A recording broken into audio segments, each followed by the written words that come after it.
मुझे सिंध के सलाम सलाम सुन, मुझे सिंध के सलाम सलाम सुन।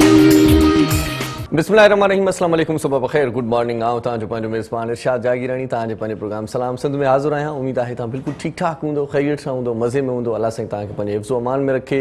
अल्लाह साईं तव्हांजो हामियो नासिर हुजे। जेकॾहिं तव्हां किथे ट्रेवल करण वारा आहियो अॼु, किथे वञण वारा आहियो अॼु, त तव्हांजे लाइ दिली दुआऊं आहिनि त ख़ैर सां मंज़िल मक़सूद ते पहुचो। परेशानियूं जेकी मुश्किलातूं आहिनि उहे सबूरा मसला मामला हल थी वञनि, तव्हांजे लाइ दिलि सां दुआऊं कंदा आहियूं। ऐं तव्हां बि असांजे लाइ दुआऊं कंदा आहियो त ऐं तव्हांजी दुआउनि जो तौफ़ील असीं बिल्कुलु ठीकु ठाक आहियूं। बसि ज़िंदगी गुज़ारण जा कुझु सलीक़ा पाणी माण्हू आहिस्ते आहिस्ते सिखी वठंदो आहे। वक़्तु वॾो उस्तादु आहे, वक़्तु सेखारे छॾींदो आहे। कॾहिं कॾहिं किथे का ठोकर लॻंदी आहे, किथे को धोखो मिली वेंदो आहे, किथे का अहिड़ी अणवणंदड़ सूरत हाल थी वेंदी आहे, किथे के तलख़ शयूं अची वेंदियूं आहिनि, किथे कॾहिं का रूह खे रहड़ अची वेंदी आहे, त माण्हू सम्झी वेंदो आहे, सिखी वेंदो आहे। वक़्तु वॾो उस्तादु आहे। पर हिकिड़ी ॻाल्हि मां सिखी आहे, जेका आहे जेको आउं पंहिंजो एक्सपीरियंस तव्हां सां शेयर कंदो आहियां कॾहिं कॾहिं, त कोई छा थो करे, छो थो करे ऐं छाजे लाइ थो करे, इन ॻाल्हि में पवण खां बहितर आहे तव्हां पंहिंजे लेखे पंहिंजो कमु कयो। ऐं जेकॾहिं पाण इन ॻाल्हि में पवंदासीं त कोई छा थो करे, छो थो करे ऐं कीअं थो करे, त पोइ पाण ॾाढा ॾुखिया थी पवंदासीं। पाण पराए कम में टंग अड़ाइण खां बहितर आहे त पंहिंजो कमु कयूं ऐं सुठो कमु कयूं। उन सां तव्हांजी ऐं असांजी नामाचारी थींदी, भलाई थींदी, बहितरी थींदी। बाक़ी जेकॾहिं तव्हां कंहिं ॾुखे वक़्त में आहियो ऐं जेकॾहिं तव्हां किथे तव्हांजे दिलि में हिन वक़्तु का अहिड़ी रहड़ का रूह खे आयल आहे, त पोइ थींदो ई आहे त इन विच में के माण्हू अहिड़ा हमदर्द असांखे मिली वेंदा आहिनि, जेकी असां सां मुहबतूं जताईंदा आहिनि, हमदर्दी कंदा आहिनि। कॾहिं कॾहिं के माण्हू अहिड़ा हूंदा आहिनि जेकी पंहिंजी बोरियत ख़तमु करण जे लाइ असांखे अज़ीज़ रखंदा आहिनि, पर अहिड़नि माण्हुनि खे हरूभरू बि पंहिंजी ज़िंदगीअ में न आणिजो ऐं ईअं न सम्झिजो त उन्हनि जी तव्हां सां मुहबत थी वई आहे। कॾहिं कॾहिं के माण्हू ईअं ई अची वेंदा आहिनि, ईअं ई अची वेंदा आहिनि। सो ईअं ई अची वञण वारनि माण्हुनि खां थोरो परहेज़ कजो, पासो कजो। अॼु असांजे प्रोग्राम में खोड़ सारियूं ॻाल्हियूं तव्हां सां करणियूं आहिनि। मुल्की सूरत हाल बि तव्हां ॾिसो था, ख़ासि तौर ते इंटरनेशनली सूरत हाल बि तव्हां ॾिसो था, ऐं कुझु वरी मौसमी हाल अहिवाल बि तव्हांखे ख़बर पवे थी पई त छा थींदो छा न थींदो। इन हवाले सां मुख़्तलिफ़ टीवी चैनल्स तव्हांखे ॿुधाईंदा रहनि था। पर अॼु असां पंहिंजे प्रोग्राम में जिन मौज़ूअनि ते ख़ासि कचहरी करण वारा आहियूं तव्हां सां, उहे मौज़ू इंतिहाई अहम आहिनि। हिकु त गर्मी ॾाढी वधी वई आहे, ऐं गर्मीअ में पाण खे छा करणु घुरिजे, पाण खे कीअं बचाइजे, ऐं ख़ासि तौर ते जेकी शहरनि में रहनि था, कराची में रहनि था, जेके फ्लैट्स जी ज़िंदगी गुज़ारनि था, उन्हनि जे लाइ त तमामु घणी ॾुखियाई बि आहे। एसी बि लॻल आहे, पर कॾहिं कॾहिं ॿाहिरि बि निकिरणो पवे थो, त पोइ गर्मी जी सट कॾहिं कॾहिं लॻी वेंदी आहे। सो इन गर्मीअ खां पाण खे कीअं बचाइजे ऐं पाण खे कीअं बचाइजे, वरी नंढनि ॿारनि खे कीअं बचाइजे, इन हवाले सां बि अॼु ॻाल्हाईंदासीं। ख़ासि कचहरी पाण कंदासीं। अॼु ख़ासि ॾींहं बि आहिनि, उन्हनि हवाले सां बि तव्हांखे ॿुधाईंदासीं। अॼु वर्ल्ड जेको आहे सो मेट्रोलॉजी डे बि आहे, माप तौर जो आलमी ॾींहुं बि आहे। ऐं इन ॾींहं ते जेकी माप तौर में ख़यानत कनि था, उनखे गुज़ारिश कंदासीं त अॻिते बि मुंहुं ॾियणो आहे तव्हांखे, आख़िरत खे बि थोरो ॾिसिजो ऐं दयानतदारीअ सां कमु कजो, त तव्हांजी वॾी महिरबानी आहे। इन खां सवाइ अॼु माखीअ जी मख जो बि आलमी ॾिहाड़ो आहे। माखी तव्हां असां सभिनी जे लाइ हूअं ई मुफ़ीद हूंदी आहे, ऐं असां त नंढपण में तमामु घणी इन ॻाल्हि खे ॾिसंदा ईंदा हुआसीं। मतिलबु माखीअ खे तमामु घणे शौक़ु चाह सां खाधो वेंदो हुयो। हाणे बि कनि था माण्हू, ॿहिराड़ी जा माण्हू, पर सची माखी जेका आहे, असुली माखी जेका आहे, उहा मिलणु मुश्किल थी वई आहे। माण्हुनि खे ख़बर न पवंदी आहे त माखी ओरिजिनल कहिड़ी आहे। गुड़ वारी माखी बि अॼुकल्ह मार्केट में मौजूदु आहे, जेका ठाहे करे इलाही माण्हू हिते रस्तनि में तव्हांखे मिलंदा, जेकी चवंदा ओरिजिनल माखी आहे। पर हाणे ओरिजिनल माखीअ जी टेस्ट, उनजो ज़ाइक़ो, उनजो स्टाइल, इहो जाचणु इंतिहाई मुश्किल मरलो आहे। पर माखी सिहत जे लाइ इंतिहाई फ़ाइदेमंद आहे। नंढो ॿारु पैदा थींदो आहे त उनखे बि माखी थोरी चटराईंदा आहिनि, खाराईंदा आहिनि मतिलबु, त पोइ उन सां थींदो ई आहे त उनखे थधि बि घटि लॻंदी आहे, ज़ुकाम बि घटि लॻंदो आहे। माखी इलाही शयुनि जे लाइ फ़ाइदेमंद आहे। आउं त नंढे इलाइक़नि खां वठी ॿुधां थो, बल्कि असांजा जेके वॾड़ा हुआ उहे त कंहिं ज़ख़्म खे बि माखी हणी छॾींदा हुआ, किथे का ख़ारिश थींदी हुई त उनखे माखी हणी छॾींदा हुआ। उन सां बि फ़ाइदो पवंदो हुयो। इहो पुराणा हिकिड़ा जेके घरेलू टोटका आहिनि, उन्हनि टोटकनि मां तव्हांखे हिकु ॻाल्हि ॿुधायां थो। ऐं कॾहिं कॾहिं ईअं बि थींदो आहे त तव्हांजे सीने में जेकॾहिं साड़ो आहे ऐं जेकॾहिं का कब्ज़ी वग़ैरह आहे, त उनजे लाइ बि चवनि था त माखी ॾाढी फ़ाइदेमंद आहे। 2 चमचा माखीअ जा ऐं थधे पाणीअ में मिलाए जेकॾहिं तव्हां पी छॾियो, त उन सां बि तव्हांखे फ़ाइदो पवंदो। ऐं घणा माण्हू जेकी निंड न करे सघंदा आहिनि, घणनि माण्हुनि खे निंड न ईंदी आहे, सॼी राति पिया जाॻंदा आहिनि, पोइ के त वरी टेबलेट वग़ैरह सां गुज़ारो करे वठंदा आहिनि। पर जंहिंखे निंड नथी अचे, बेसुकूनी वारी निंड आहे ऐं बेख्वाबी वारी निंड आहे, त उनजे लाइ बि फ़ाइदेमंद आहे माखी।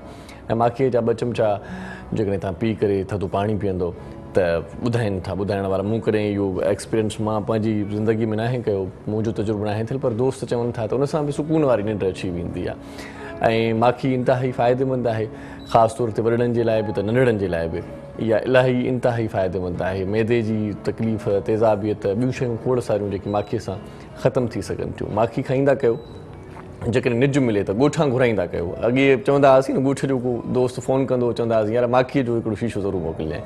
सो माखी जेकी लाइनि था उन्हनि दोस्तनि सां लह विचण में अचो, माखी इंतिहाई लाज़मी आहे। ऐं अॼु जेकी ॿिया मौज़ू आहिनि, अॼु आर्थराइट्स डे बि आहे जेको आहे उन हवाले सां बि कचहरी कंदासीं। ख़ासि तौर ते असांजे जिस्म में कॾहिं कॾहिं के ॻंढियूं थी वेंदियूं आहिनि न, ॻठली जंहिंखे चवंदा आहियूं पाण, जिस्म बेरोनक थी वेंदो आहे, या पंहिंजा जेकी जोड़ आहिनि उन्हनि में बि हिकिड़ियूं ॻंढियूं थी वेंदियूं आहिनि।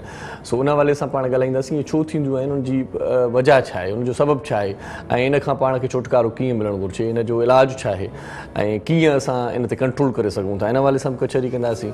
ऐं ॿारनि जूं जेकी बीमारियूं आहिनि उन हवाले सां बि ख़ासि डिस्कस कंदासीं। तव्हां बि घरनि में पंहिंजनि ॿारनि जी हिफ़ाज़त कंदा आहियो, असांखे ख़बर आहे, एहतियात बि इंतिहाई लाज़मी आहे। कोविड जी सूरत हाल आहे त ॿार ॿाहिरि न मोकिलियो, इहा बि हिकिड़ी तव्हांखे गुज़ारिश कंदासीं। ऐं ॿाहिरां जेकी महिमान घरनि में अचनि था ऐं उहे ॿारनि सां तमामु घणो प्यारु जताईंदा आहिनि, कंदा आहिनि, उन्हनि खे पंहिंजे घर में विहारींदा आहिनि, त उन्हनि खे बि गुज़ारिश कयो त ॿारनि सां थोरो जेकॾहिं जेका क्लोज़िंग आहे उहा थोरी घटि हुजे, ॿारनि सां वेझड़ाई जेका आहे उहा घटि हुजे त ॿार इंतिहाई महफ़ूज़ रहंदा। ॿारनि में कोरोना ऐं बचाव जे हवाले सां बि अॼु इंतिहाई ख़ासि कचहरी कंदासीं।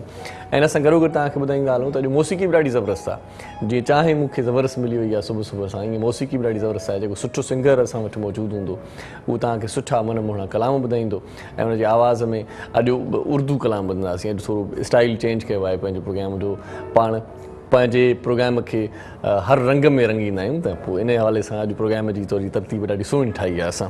सो अज़हर जोखी साहिब जी महिनत आहे, वॾो हिकिड़ो परचो फरहो मुंहिंजे हथ में आहे। सो सभ खां पहिरियां त जेका महिमान शख़्सियत आहे उनजो तारुफ़ तव्हां सां करायां, ऐं जेकी मां मौज़ू तव्हांखे ॿुधाइनि उन्हनि मौज़ूअनि ते अहम डिस्कशन हूंदी। असांजे प्रोग्राम खे मिस न कजो, काॾे वञिजो न, असां सां गॾु बि रहिजो। सभ खां पहिरियां जेका महिमान शख़्सियत आहे उनजो नालो आहे डॉक्टर सनम बानो, उनखे भलीकार चऊं था। अस्सलाम वालेकुम। अदी कीअं आहियो? ठीकु आहियो भेण? वॾी महिरबानी भेण, तव्हां असांजे प्रोग्राम में आयो। ऐं उनखां पोइ ॾाढो सुठो सिंगर आहे ऐं ॾाढो सुठो आवाज़ु आहे, सुठो अंदाज़ आहे, उनखे अॼु ॿुधंदासीं रूबरू। सो सुमेर हमज़ा असां सां गॾु आहे।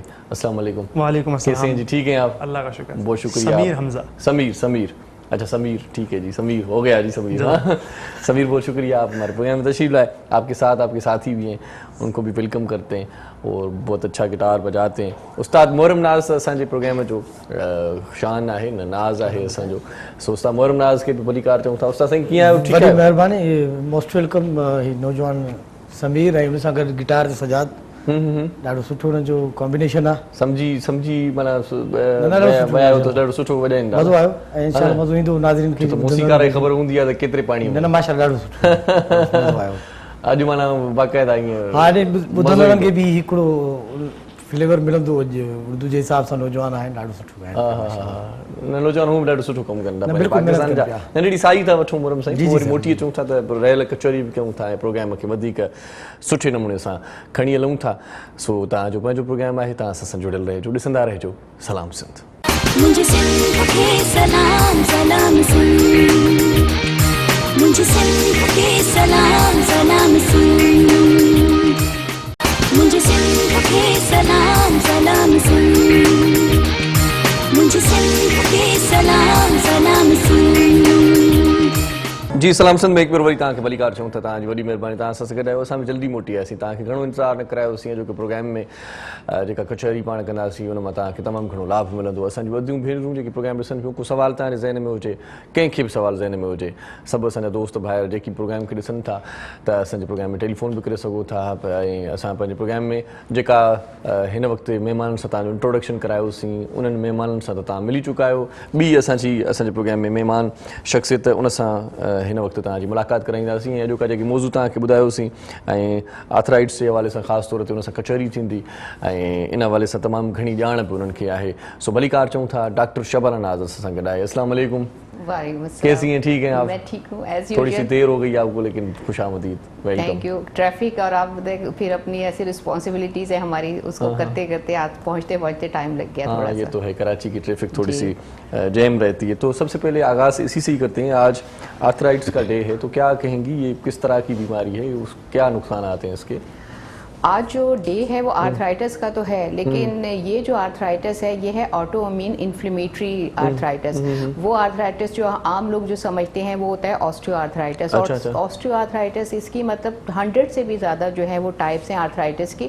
लेकिन जो ऑस्टियोआर्थराइटिस है वो आर्थराइटिस होता है एजिंग की वजह से। एज की वजह से जो है आपके जोड़ जो है वो घिस जाते हैं, वो होता है ऑस्टियोआर्थराइटिस। वो आफ्टर 50 ईयर्स होता है।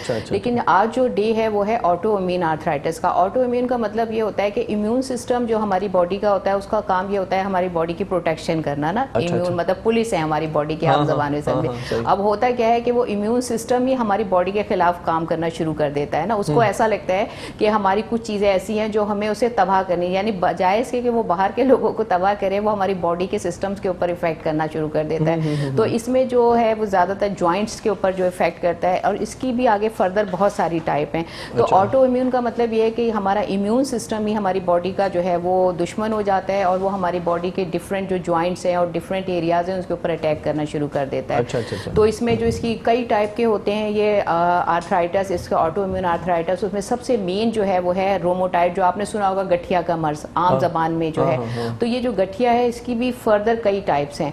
एक तो ये है रोमोटाइड आर्थराइटिस। रोमोटाइड आर्थराइटिस उसमें ये होता है कि आपके जो छोटे जोड़ हैं, उंगलियों के, पैर के जो छोटे जोड़ हैं, लेकिन एक जोड़ नहीं, मतलब दोनों साइड के, दोनों पैरों के, दोनों हाथों के पहले जो है वो छोटे जोड़ों के ऊपर सोजन, अकड़न, दर्द, ये चीजें होती हैं। दूसरी इसकी एक टाइप होती है, इसको कहते हैं हम लोग एंकिलोजिंग स्पॉन्डिलाइटिस। एंकिलोजिंग स्पॉन्डिलाइटिस ये भी ऑटोइम्यून डिजीज है। ये यंग जो लड़के हैं, स्पेशली जो यंग एज में होता है 20 ईयर्स के बाद, जब सुबह सो के उठते हैं तो हमारी जो कमर की हड्डी है, रीढ़ की हड्डी, वो आपकी स्टिफ हो जाती है। और बिल्कुल ऐसे जैसे सीमेंट जो है, कैल्शियम जो है, जो हमारे जोड़ हैं वो मूव करते हैं, लेकिन इसमें क्या होता है, कैल्शियम उन जोड़ों के दरमियान जमा हो जाता है। और हमारे वर्टिब्रा बिल्कुल जैसे एक सीमेंट नहीं होता, इस तरह सीमेंट की तरह हमारी कमर हो जाती है। और ये यंग लड़कों में स्पेशली जो है वो बहुत ज़्यादा होता है। इसको एंकिलोजिंग स्पॉन्डिलाइटिस कहते हैं। ये भी गठिया की एक टाइप है। और तीसरी एक टाइप है जो बहुत कॉमन है, उसे कहते हैं गाउट, जो आपने सुना होगा। गाउट का मतलब ये होता है कि ये यूरिक एसिड हमारी बॉडी में एक वेस्ट प्रोडक्ट होता है जो हमारी बॉडी में बनता है। तो ये वेस्ट प्रोडक्ट जब ज़्यादा हो जाता है, यूरिक एसिड, हमारे किडनी इसको फिल्टर नहीं कर पाते, तो ये यूरिक एसिड जो है ये हमारा कन्वर्ट हो जाता है यूरिक एसिड क्रिस्टल्स में। तो ये क्रिस्टल्स जमा हो जाते हैं, या तो हमारे किडनी में जमा हो जाएंगे, गुर्दों में जमा हो जाएंगे, या फिर ये हमारे जोड़ों में जमा हो जाते हैं। और जो गाउट में जो ज़्यादातर जमा होते हैं वो हमारे ये अंगूठे का, जो बड़ा पैर का अंगूठा है, उसके जोड़ जो होता है ना साइड पे, आपने देखा होगा अक्सर लोगों का लाल और सुर्ख हो जाता है ये अंगूठे, ये जो आपका यहाँ अगर दिखाएं तो ये वाला जोड़। तो ये जोड़ जब है इसको कहते हैं गाउट। ये इसमें ये है कि क्रिस्टल जमा हो जाते हैं और इसमें जोड़ में जो है वो प्रॉब्लम सी होती है। ये होता है। चौथी टाइप जो होती है वो मुंह का गठिया। मुंह का भी गठिया होता है? मुंह का भी गठिया होता है। उसमें ऐसा होता है कि आपके मुंह में ड्राइनेस शुरू हो जाती है। ड्राइनेस, मुंह इतना ड्राई हो जाता है आपका, और खाना निकलने के लिए भी ना थूक नहीं बनता है। जैसे सलाइवा बनता है तो हमारा खाना अंदर चला जाता है, तो आपको इतनी खुश्की होती है मुंह में कि थूक नहीं बनता, मुंह ड्राई, निवाला आप अंदर लेंगे, उसको निगलने के लिए भी आपको पानी पीना पड़ता है। तो एक जो है वो इसकी टाइप जो है वो इसको शॉर्गन सिंड्रोम कहते हैं। ये भी नाम है, ये भी एक अर्थ है। एक और आर्थराइटिस होता है जिसको हम ल्यूपस कहते हैं। ल्यूपस का मतलब ये होता है कि उसमें बटरफ्लाई कहते हैं तितली को। तितली की तरह हमारी स्किन के ऊपर पैचेस, जब हम धूप में बाहर निकलते हैं तितली की तरह निशान आना शुरू हो जाते हैं ना, गालों पे, नाक पे, और उसके अलावा बालों का झड़ना, जोड़ों में दर्द। तो ये भी एक, इसको हम ल्यूपस कहते हैं। ये भी बहुत ज़्यादा जो है वो कॉमन है। तो ये कुछ ऐसी टाइप्स हैं आर्थराइटिस की जिसको हम गठिया, हम तो नॉर्मली यही समझते हैं ना, गठिया बस जोड़ों का दर्द होता है तो जोड़ों में होता है, लेकिन ये भी इसकी कई टाइप्स के जो हैं ये हमारे पास ऑटोइम्यून आर्थ है। और आज जो दिन है वो उसमें हम इसीलिए अवेयरनेस दे रहे हैं लोगों को कि अगर किसी भी लोगों को इस तरह की प्रॉब्लम्स हैं, जैसे अगर खुदा ना खास्ता आपके फेस पे जो धूप में आप बाहर निकले निशान आ रहे हैं, बाल गिरना शुरू हो गए, लोग समझते हैं स्किन का प्रॉब्लम है। ये होता है स्किन का। ये इसमें क्या होता है, इम्यून सिस्टम आपकी स्किन के ऊपर अटैक करना सही से पता नहीं होता। कॉमन अलामात बता रही हैं, मेरे ख्याल से बहुत सारे लोग इन अलामात से दो चार हैं, लेकिन पता नहीं होता तो इलाज नहीं करा पाते। जी हाँ, तो ये सारी ये इसमें और उस आर्थराइटिस में कुछ लोग कहते हैं ना उम्र के साथ हो रहा है, तो इसमें ये होता है जितना अर्ली आप कनेक्ट होंगे डॉक्टर से उतनी अर्ली जो है वो आपकी ट्रीटमेंट हो सकेगी। लेकिन जैसे आप एडवांस स्टेज में चले जाते हैं और आप यही समझते हैं ये एज की वजह से, तो उसमें क्या होता जाएगा कि ये मजीद जो है प्रोग्रेसिव हो जाएगा, आपके जोड़ टेढ़े होना शुरू हो जाएंगे और बहुत सारी कॉम्प्लिकेशन शुरू हो जाएंगी। तो अर्ली स्टेज है, अर्ली ट्रीटमेंट लेंगे और अर्ली जो है वो बहुत जल्दी जो है वो, आजकल तो आपको पता है आजकल तो ये कॉन्सेप्ट रहा ही नहीं कि आपने बीमारी के साथ जीना है। आजकल तो अल्लाह ताला ने इंसान को इतना ज़्यादा अकल दे दी कि हम लोग बहुत आगे चले गए और बहुत खतरनाक बीमारियां जो है उन पे भी रिसर्चेज हो रही हैं और इस पे भी रिसर्चेज हो रही हैं और बहुत नए नए तरीका इलाज जो है इसमें सही इसमें मजीद बात करते हैं। डॉक्टर सनम बानो पैसा सां गॾु आहे। डॉक्टर साहब पाण आफेयर बि थोरी कचहरी कई सी त वॾा ॿार त पंहिंजी जॻह नंढ वॾा माण्हू त पंहिंजी जॻह ते, पर नंढनि ॿारनि में बि दिमाग़ जूं की बीमारियूं थियनि थियूं, इन हवाले सां थोरी आगाही करियो। वॾनि जी बीमारियुनि ते ॻाल्हाइण खां अॻु, ॿारनि जी बीमारियुनि ते ॻाल्हाइण खां अॻु मां ऐड कंदमि अदी जी ॻाल्हि सां गॾु त ॿारनि में बि रूमेटिक आर्थराइटिस थींदी आहे, साॻी बीमारी थींदी आहे जंहिंखे असां जुवेनाइल रूमेटिक आर्थराइटिस चवंदा आहियूं। अच्छा, सेम उन में बि हूंदो आहे तव्हांखे जेका जोड़नि जो जेको पेन थींदो आहे, नंढा जेके जॉइंट्स आहिनि उन में पेन थींदो आहे, ॿार एक्टिविटी करणु छॾे ॾींदा आहिनि, इलाही सीवियर पेन थींदो आहे, मॉर्निंग स्टिफनेस, सुबुह सां उथण सां इलाही घणो पेन थींदो आहे। अच्छा, ॿारनि जे गॾु जेकी आहे डिफॉर्मिटी जल्दी थींदी आहे, उन में तव्हांजे हिकिड़ो दफ़ो डिफॉर्मिटी थी वई त पोइ उन ट्रीटमेंट सां बि सही न थींदो। पेन त घटाए सघो था, ॿार एतिरो सीवियर पेनफुल हूंदो आहे जो ॿार ॿुधाईंदा आहिनि, एक्टिविटी न करे सघंदा आहिनि, हली न सघंदा आहिनि, मॉर्निंग ते उथंदा आहिनि त जेको आहे पेन जी कंप्लेन कंदा आहिनि। त जुवेनाइल रूमेटिक आर्थराइटिस ॿारनि में बि इलाही कॉमन आहे ऐं इहो जेको ऑटोइम्यून डिज़ीज़ ई आहे। त ॿारनि में बि सिम्पटम थी सघनि था। ॿारनि खे मोस्टली जेके पेरेंट्स हूंदा आहिनि उहे चवंदा वाइटामिन डी जी डेफिशिएंसी आहे, टेस्ट वग़ैरह न कराईंदा आहिनि, हा कैल्शियम ॾेई छॾियो, वाइटामिन डी ॾेई छॾियो, पर ईअं न आहे, या ॿारनि में बि डिसीज़ आहे। सही पोइ उन जे लाइ छा खाध खुराक थोरी वधाए छॾिजे ॿारनि जी, फ्रूट्स वग़ैरह खाइनि, छा कजे? ऑटोइम्यून बेसिकली कोई बि प्रेडिक्ट नथो करे सघे थी तव्हांखे थींदी, मूंखे थींदी या कहिड़े ॿार खे थींदी। इहो कॉमनली मोस्टली जेके आहिनि वायरल इन्फेक्शन हूंदा आहिनि, उन्हनि खे जेको आहे रिस्पॉन्स जेको बॉडी फाइट कंदी आहे त उनमें एंटीबॉडीज़ ठहंदियूं आहिनि। उहे एंटीबॉडीज़ कॾहिं कॾहिं पंहिंजी जिस्म खे रिकॉग्नाइज़ न करे सघंदियूं आहिनि, उहो सम्झनि इहो पार्ट बि एबनॉर्मल आहे ऐं इनखे डिस्ट्रॉय करिणो आहे। सम्झो आर्मी पंहिंजे ख़िलाफ़ु जेको आहे विढ़णु शुरू कंदी आहे, त इन करे जेको आहे कोई इहे नथा चई सघूं त मानी सुठी खाईंदो या हे कंदो त हुन सां का प्रिवेंशन थींदी, प्रिवेंशन का बि कोन्हे ऐं कोई प्रेडिक्ट बि नथो करे। कुझु रिस्क फैक्टर आहिनि, थी वियो जीअं फीमेल चाइल्ड थी वई, उन में जेके घणा जुवेनाइल रूमेटिक आर्थराइटिस या ऑटोइम्यून डिसीज़ घणियूं कॉमन थींदियूं आहिनि। रिस्क फैक्टर कुझु आहिनि या फैमिली प्रेडिक्ट उन में आहे, फैमिली में हूंदा आहिनि त फैमिली वारा ॿिया मेंबर बि जेके आहिनि इनखे थी सघनि था। पर ट्रीटमेंट इहा ई आहे, तव्हां प्रॉपर डॉक्टर्स ॾे वञो। अध खां वधीक मां पेरेंट्स खे ॾिठो आहे, उहे ईंदा आहिनि त उहे चवंदा आहिनि त अगरि मां उनखे टेस्ट एडवाइस कंदी आहियां जॉइंट्स लाइ त उहे चवंदा आहिनि न वाइटामिन डी जी डेफिशिएंसी आहे, खीर वीर पीआरींदासीं वाइटामिन डी लिखी ॾियो सही थी वेंदा।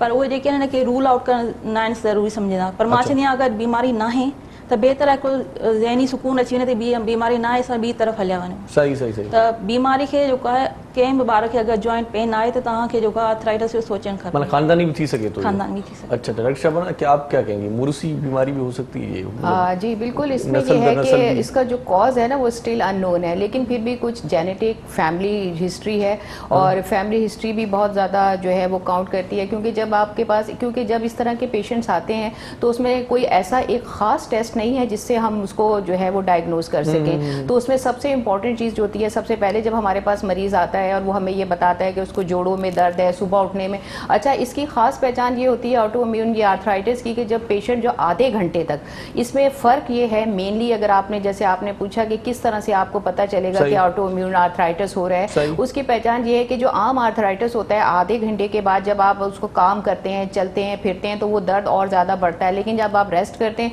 वो दर्द ठीक हो जाता है। लेकिन जब आपको ये गठिया का मर्ज होता है उसमें ये होता है आप रेस्ट करें तब भी आपको दर्द जो है वो बढ़ जाता है। क्योंकि इसकी खास पहचान ये है, ये डिफरेंशिएट, और इसकी एक वजह जो होती है इन्वायरमेंटल फैक्टर्स होते हैं, यानी जो हमारे इर्द गिर्द कुछ ऐसे फैक्टर्स हैं जो भी ऑटोइम्यून डिजीज का बायस बनते हैं। जैसे डायबिटीज भी जो है ऑटोइम्यून डिजीज टाइप 1 जो डायबिटीज है वो भी इसकी ही एक टाइप है ना।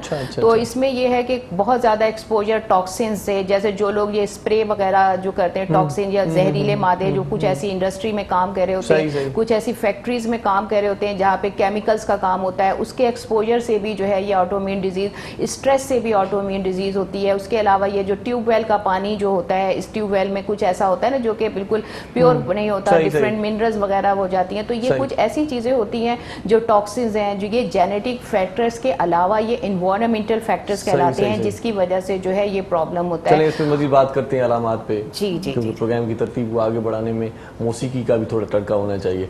सो समीर भाई, समीर जी, सही जी, सही कह रहा बिल्कुल हूँ सही, बिल्कुल। तो कब से गा रहे हैं माशाल्लाह? सर 5-6 साल हो गए गाते हुए। अच्छा अच्छा, कोई एल्बम निकाला, कोई एल्बम song बस वगैरह जल्दी कोई? हम लोग रिलीज करने वाले हैं कुछ, क्योंकि हमें रिकॉर्डिंग्स ऑन द वे हैं। अच्छा अच्छा जी। माशाल्लाह। तो शोज वगैरह, स्टेज की शोज करते शोज हैं? वगैरह करते रहते या हैं। स्टूडियो में कोई बुला लेता है तो जी, टीवी जी, शो करते हैं? ऐसे ही। अच्छा, तो आज क्या सुनाएंगे अभी? आज आतिफ असलम का एक गीत सुनाएंगे आपको जी कुछ इस तरह। सुना साथ- दीजिए।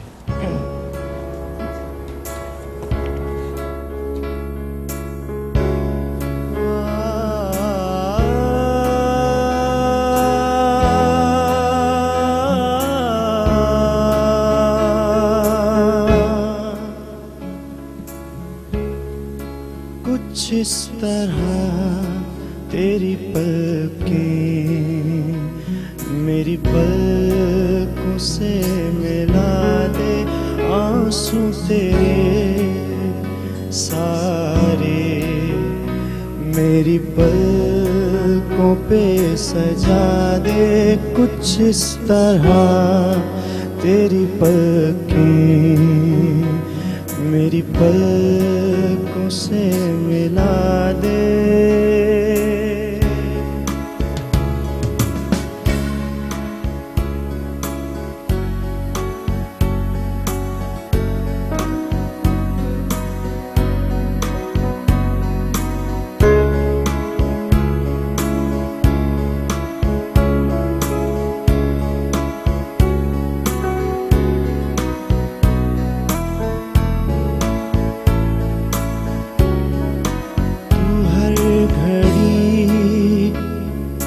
वक्त मेरे पास रहा है, हाँ ये जिस्म कभी दूर कभी पास रहा है।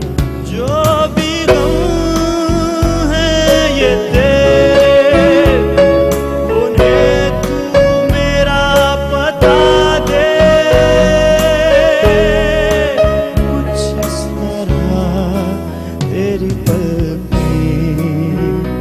मेरी पलकों से मिला दे, आंसू तेरे सहारे मेरी पलकों पे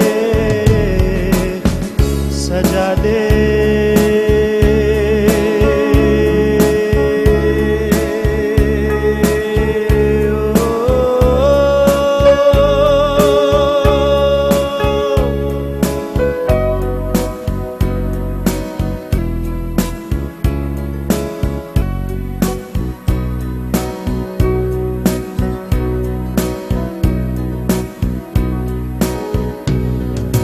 मुझको तो तेरे चेहरे पे ये गम नहीं जचता, जायज नहीं लगता। मुझे गम से तेरा रिश्ता सुन मेरी गुजारिश, इसे चेहरे से हटा दे। सुन मेरी गुजारिश, इसे चेहरे से हटा दे। कुछ इस तरह तेरी पलकें मेरी पलकों से मिला दे। वाह वाह वाह वाह जी वाह, क्या कहने, बहुत ही खूब, बहुत ही अच्छा। नरेडी साईं जो वक़्तु थियो आहे नाज़रीन, असां तव्हां सां गॾु आहियूं, तव्हां बि असां सां गॾु रहिजो। सो मोटी अचूं था, कम जूं ॻाल्हियूं रहनि थियूं अञा, ॾिसंदा रहिजो। सलाम सिंध। मुझे सिंध के सलाम सलाम सिंध, मुझे सिंध के सलाम सलाम सिंध, मुझे सिंध के सलाम सलाम सिंध, मुझे सिंध के सलाम सलाम सिंध। जी बलिकार चऊं था तव्हांखे पंहिंजे प्रोग्राम सलाम सिंध में ऐं कम जी जेका कचहरी हुई ख़ासि तौर ते अॼु आर्थराइट्स जे हवाले सां तव्हांखे ॼाण ॾिनी सी पए। मूंखे बि सची ॻाल्हि इहा आहे त हिन बारे में ख़बर न हुई, इल्मु न हुयो ऐं तव्हांखे बि इलाही माण्हुनि खे थी सघे थो इल्मु न हुजे, त उन हवाले सां तव्हांखे खोड़ सारी ॼाण अॼु ॾियूं पिया।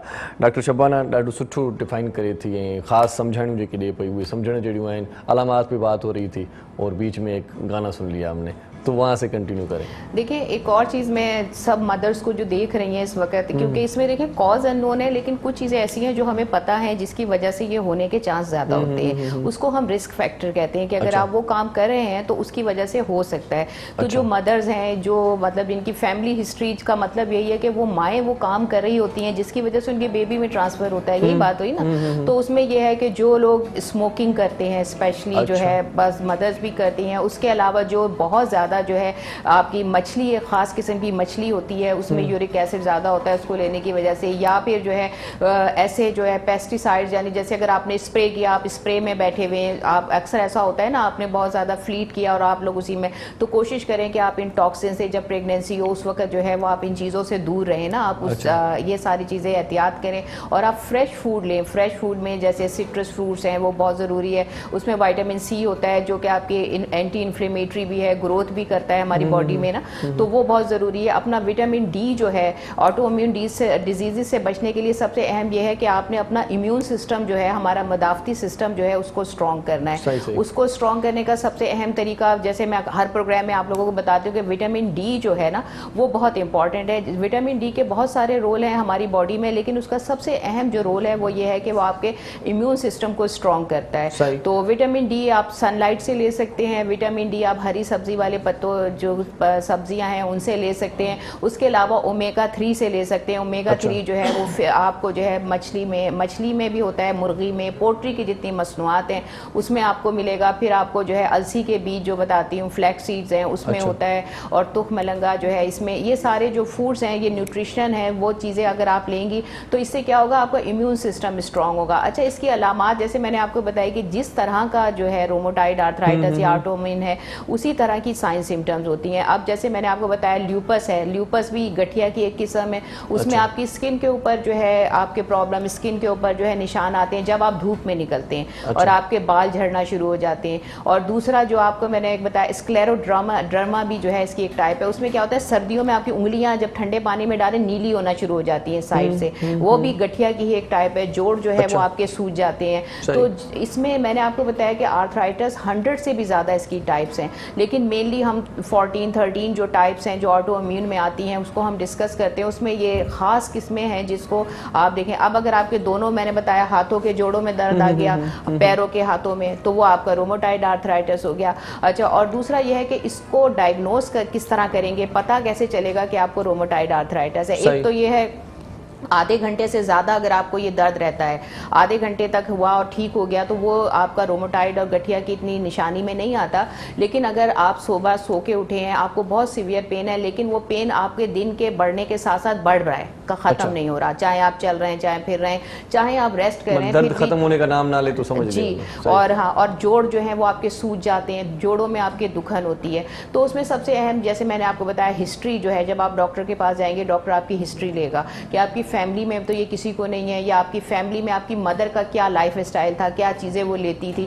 तो एक तो फैमिली हिस्ट्री। फिर जो सबसे अहम चीज़ होती है इसको जांचने के लिए, वो ये होती है कि डॉक्टर, देखें हमारे यहाँ क्या होता है, अगर थोड़ा सा भी जोड़ों में दर्द, हम लोग भाग के जाके MRI CT स्कैन और बड़े बड़े टेस्ट कराने लगते हैं जिनके अपने अलग साइड इफेक्ट्स हैं। तो आपने कोशिश ये करनी है कि छोटे से, मतलब थोड़े से इलाज शुरू करें नीचे से, फिर आहिस्ता आहिस्ता आप ऊपर की तरफ जाएं। जैसे आप डॉक्टर के पास गए, उसने आपकी हिस्ट्री लेगा, डॉक्टर को अंदाजा हो जाएगा। दूसरा, फिर वो आपका फिजिकल एग्जामिनेशन, यानी आपकी जांच करेगा कि आपके अगर दर्द है तो आपके जोड़ों को देखेगा, उसमें सोजन है, उसमें दुखन है, स्किन आपकी रेड हो रही है, तो डॉक्टर उस वक्त डॉक्टर को जो है 50% डॉक्टर जो है अच्छा डॉक्टर डायग्नोस कर लेता है उसी वक्त जब वो आपको जांच रहा है। क्योंकि अक्सर हम लोग ये सोचते हैं इस डॉक्टर ने तो सिर्फ हमें देखा, दवाई लिख दी, इसने हमें कोई टेस्ट नहीं लिख के दिए। सही बात है। तो ये सबसे बड़ी हमारी गलतफहमी होती है, क्योंकि डॉक्टर जो है वो इन साइन सिम्टम से ही जो है वो पहचान लेता है बीमारी को, आधा की बीमारी को किस नौयत की है। सही। अब अगर डॉक्टर ये समझता है कि ये बीमारी ऐसी है कि उसको फर्दर डायग्नोस करना है, तो वो क्या करेगा, आपको सिंपल जो है ब्लड टेस्ट लिख के देता है, ब्लड टेस्ट से पता चल जाता है, CBC वगैरह लिख के देता है। फिर उसके बाद एक्सरे में जो है ये फाइंडिंग पता चल जाती है कि जोड़ों में किस तरह की तकलीफ हो रही है, कितने जोड़ों के अंदर चेंजेस आ रही हैं।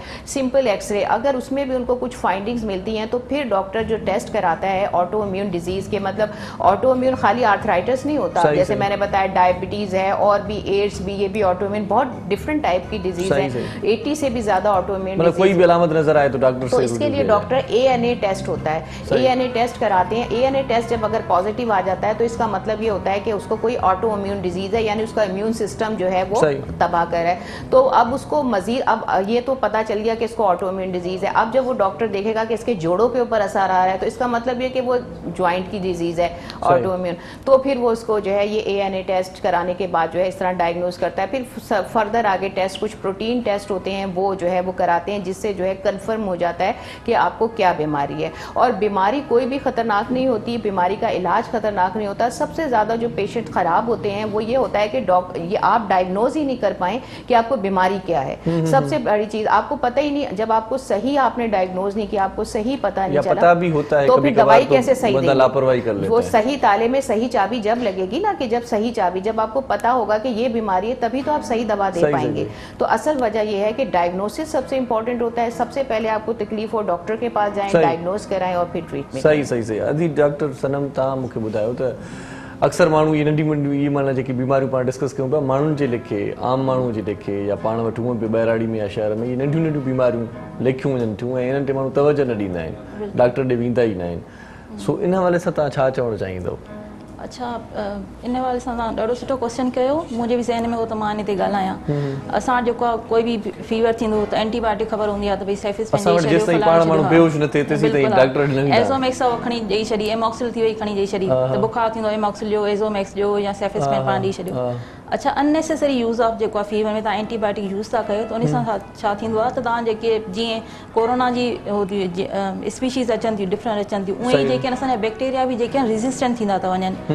2017 में छा थियो, हैदराबाद में ई जेको आहे इन अननेसेसरी यूज़ ऑफ एंटीबायोटिक जे करे छा थियो, जेको मुदे जो बुखार आहे टाइफाइड, उन जो जरासीम जेको इलाही स्ट्रॉन्ग थी वियो आहे। हाणे जीअं शुरू में टाइफाइड ट्रीट थींदो एमॉक्सिल सां, उनखे रेजिस्टेंट थी वियो, पोइ थी वियो सिप्रो सां, सिप्रोफ्लॉक्सिसिलिन, उन सां रेजिस्टेंट थी वियो, टीन ड्रग आई सेफ्ट्राज़ोन, उन सां रेजिस्टेंट थी वियो। हाणे जेका रेजिस्टेंट थियण जे करे थिया थियो, मोस्टली कॉमन जेका ड्रग ॾिनी वेंदी आहे उहा सेफ्ट्राज़ोन एंटीबायोटिक आहे, IV जे ज़रिए, बुखार थियो, नमूनिया थियो करे।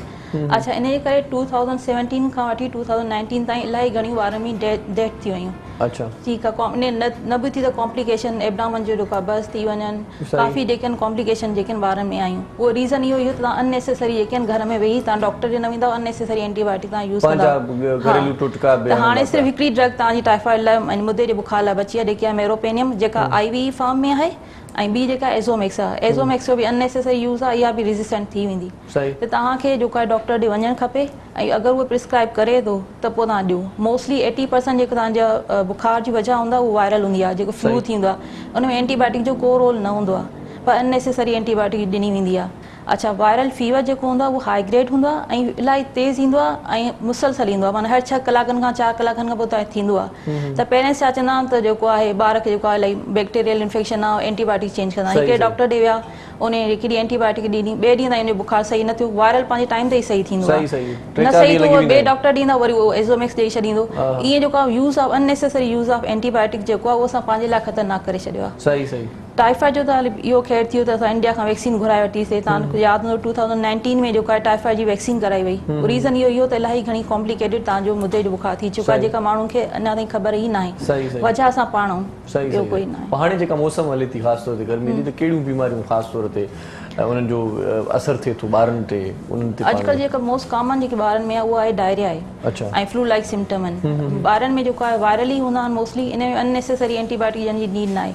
पर तव्हां ॾिठो हूंदो ॿार में जेके लूज़ मोशन थींदा आहिनि, वॉमिटिंग थींदा, उन लाइ बि तव्हांखे जेको आहे फ्लेजिल ॾींदा, एंटामिज़ोल ॾींदा, सेफिस्पेन 3 एंटीबायोटिक जेके डरा ॾेई छॾींदा। जॾहिं त इहो वायरल आहे, टाइम सां गॾु पाणी सेट थींदो। जेकी इन ट्रीटमेंट हूंदी आहे उहो जेके हूंदा आहिनि, तव्हांखे जेको हूंदा आहिनि दही आहे, दही में जेके हूंदा असांजा जेके आहिनि बैक्टीरिया हूंदा आहिनि, जेके असांजी बॉडी लाइ उहो हूंदा आहिनि हेल्पफुल हूंदा आहिनि, उहा उनखे प्रिवेंट करे सघे थी डायरिया खे। यूज़ ऑफ तव्हां जेका ORS कयो, ऐं जेको ज़िंक आहे उहो तव्हांजी जेको आहे हीलिंग कराईंदो आहे इंटेस्टाइन जी। त 3 शयूं तव्हांजी इन डायरिया लाइ काफ़ी आहिनि, एंटीबायोटिक को रोल ना सही, है पर सही। अननेसेसरी यूज़ ऑफ एंटीबायोटिक का। सही, सही। ॿियो जो लेकिन का इसमें फीडिंग अक्सर ऐसा होता है कि जैसे जो वायरल इन्फेक्शन होता है उसमें अक्सर डॉक्टर्स जब एंटीबायोटिक देते हैं उसका मकसद ये होता है कि वायरल इन्फेक्शन से रिलेटेड जो सेकेंडरी इन्फेक्शंस हो जाते हैं ना, अच्छा। जैसे चेस्ट इन्फेक्शन हो गया, उससे रिलेटेड जो सेकेंडरी कॉम्प्लिकेशंस होती हैं ना, उनको ट्रीट करने के लिए बाज़ दफ़ा डॉक्टर्स को एंटीबायोटिक देनी पड़ती हैं, क्योंकि एज सच तो वायरल इन्फेक्शन वायरस का तो ये है कि उसकी खास कैरेक्टरिस्टिक ये है कि हर वायरस जो है कुछ दिन के बाद उसके अंदर म्यूटेशन यानी उसके अंदर चेंजेस आती हैं। वायरल की खास चीज़ है अच्छा। और उसको अपना जिंदा रहने के लिए किसी होस्ट की जरूरत होती है। वायरस का एक खास कैरेक्टर, अब जैसे कोरोना में भी क्या हो रहा है, हम लोग ये कह रहे हैं नया वेरिएंट आ रहा है, नया वेरिएंट आ रहा है वो ठीक है, लेकिन वायरस का एक्चुअली उसका जो असल कैरेक्टर वो ये होता है कि कुछ दिन के बाद वो अपना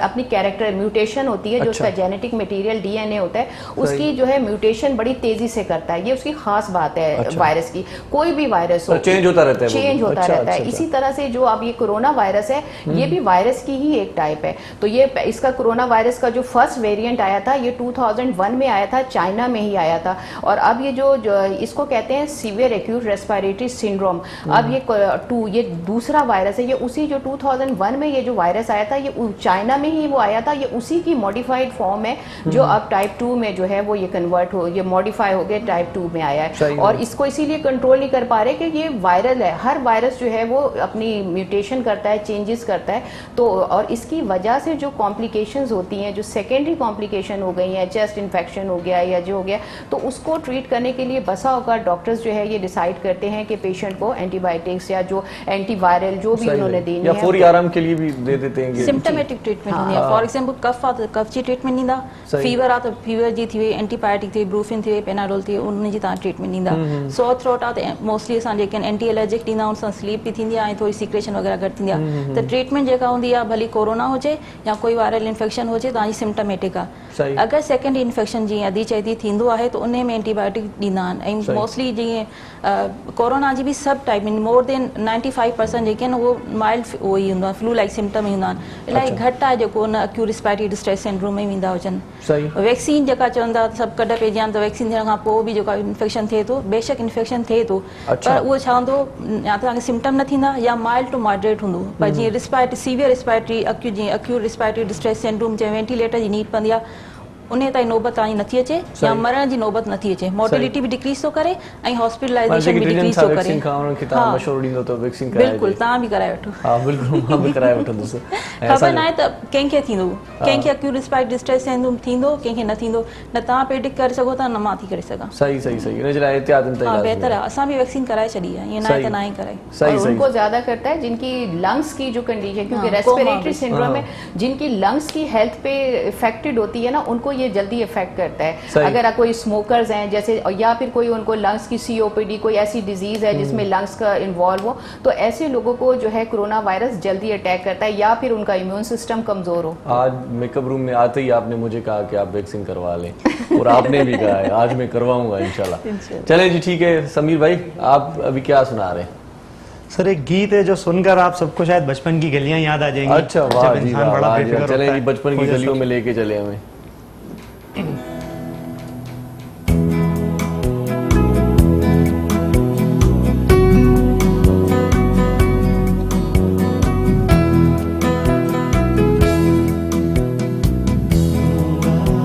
झुलाए ये पणगत नदिया किनारे ये आंगन निंदिया, तू आना हवा के संग मुझको भी तू दिखाना, अपने रंग तेरा मेरा गलियों में यूं फिरना, फिर तो फिर तेरा दुख ये थकना, थक के नानी की गोदी में सोना, परियों के देश जाके न आना, ये मेरी है कहानी, ये मेरी कहानी।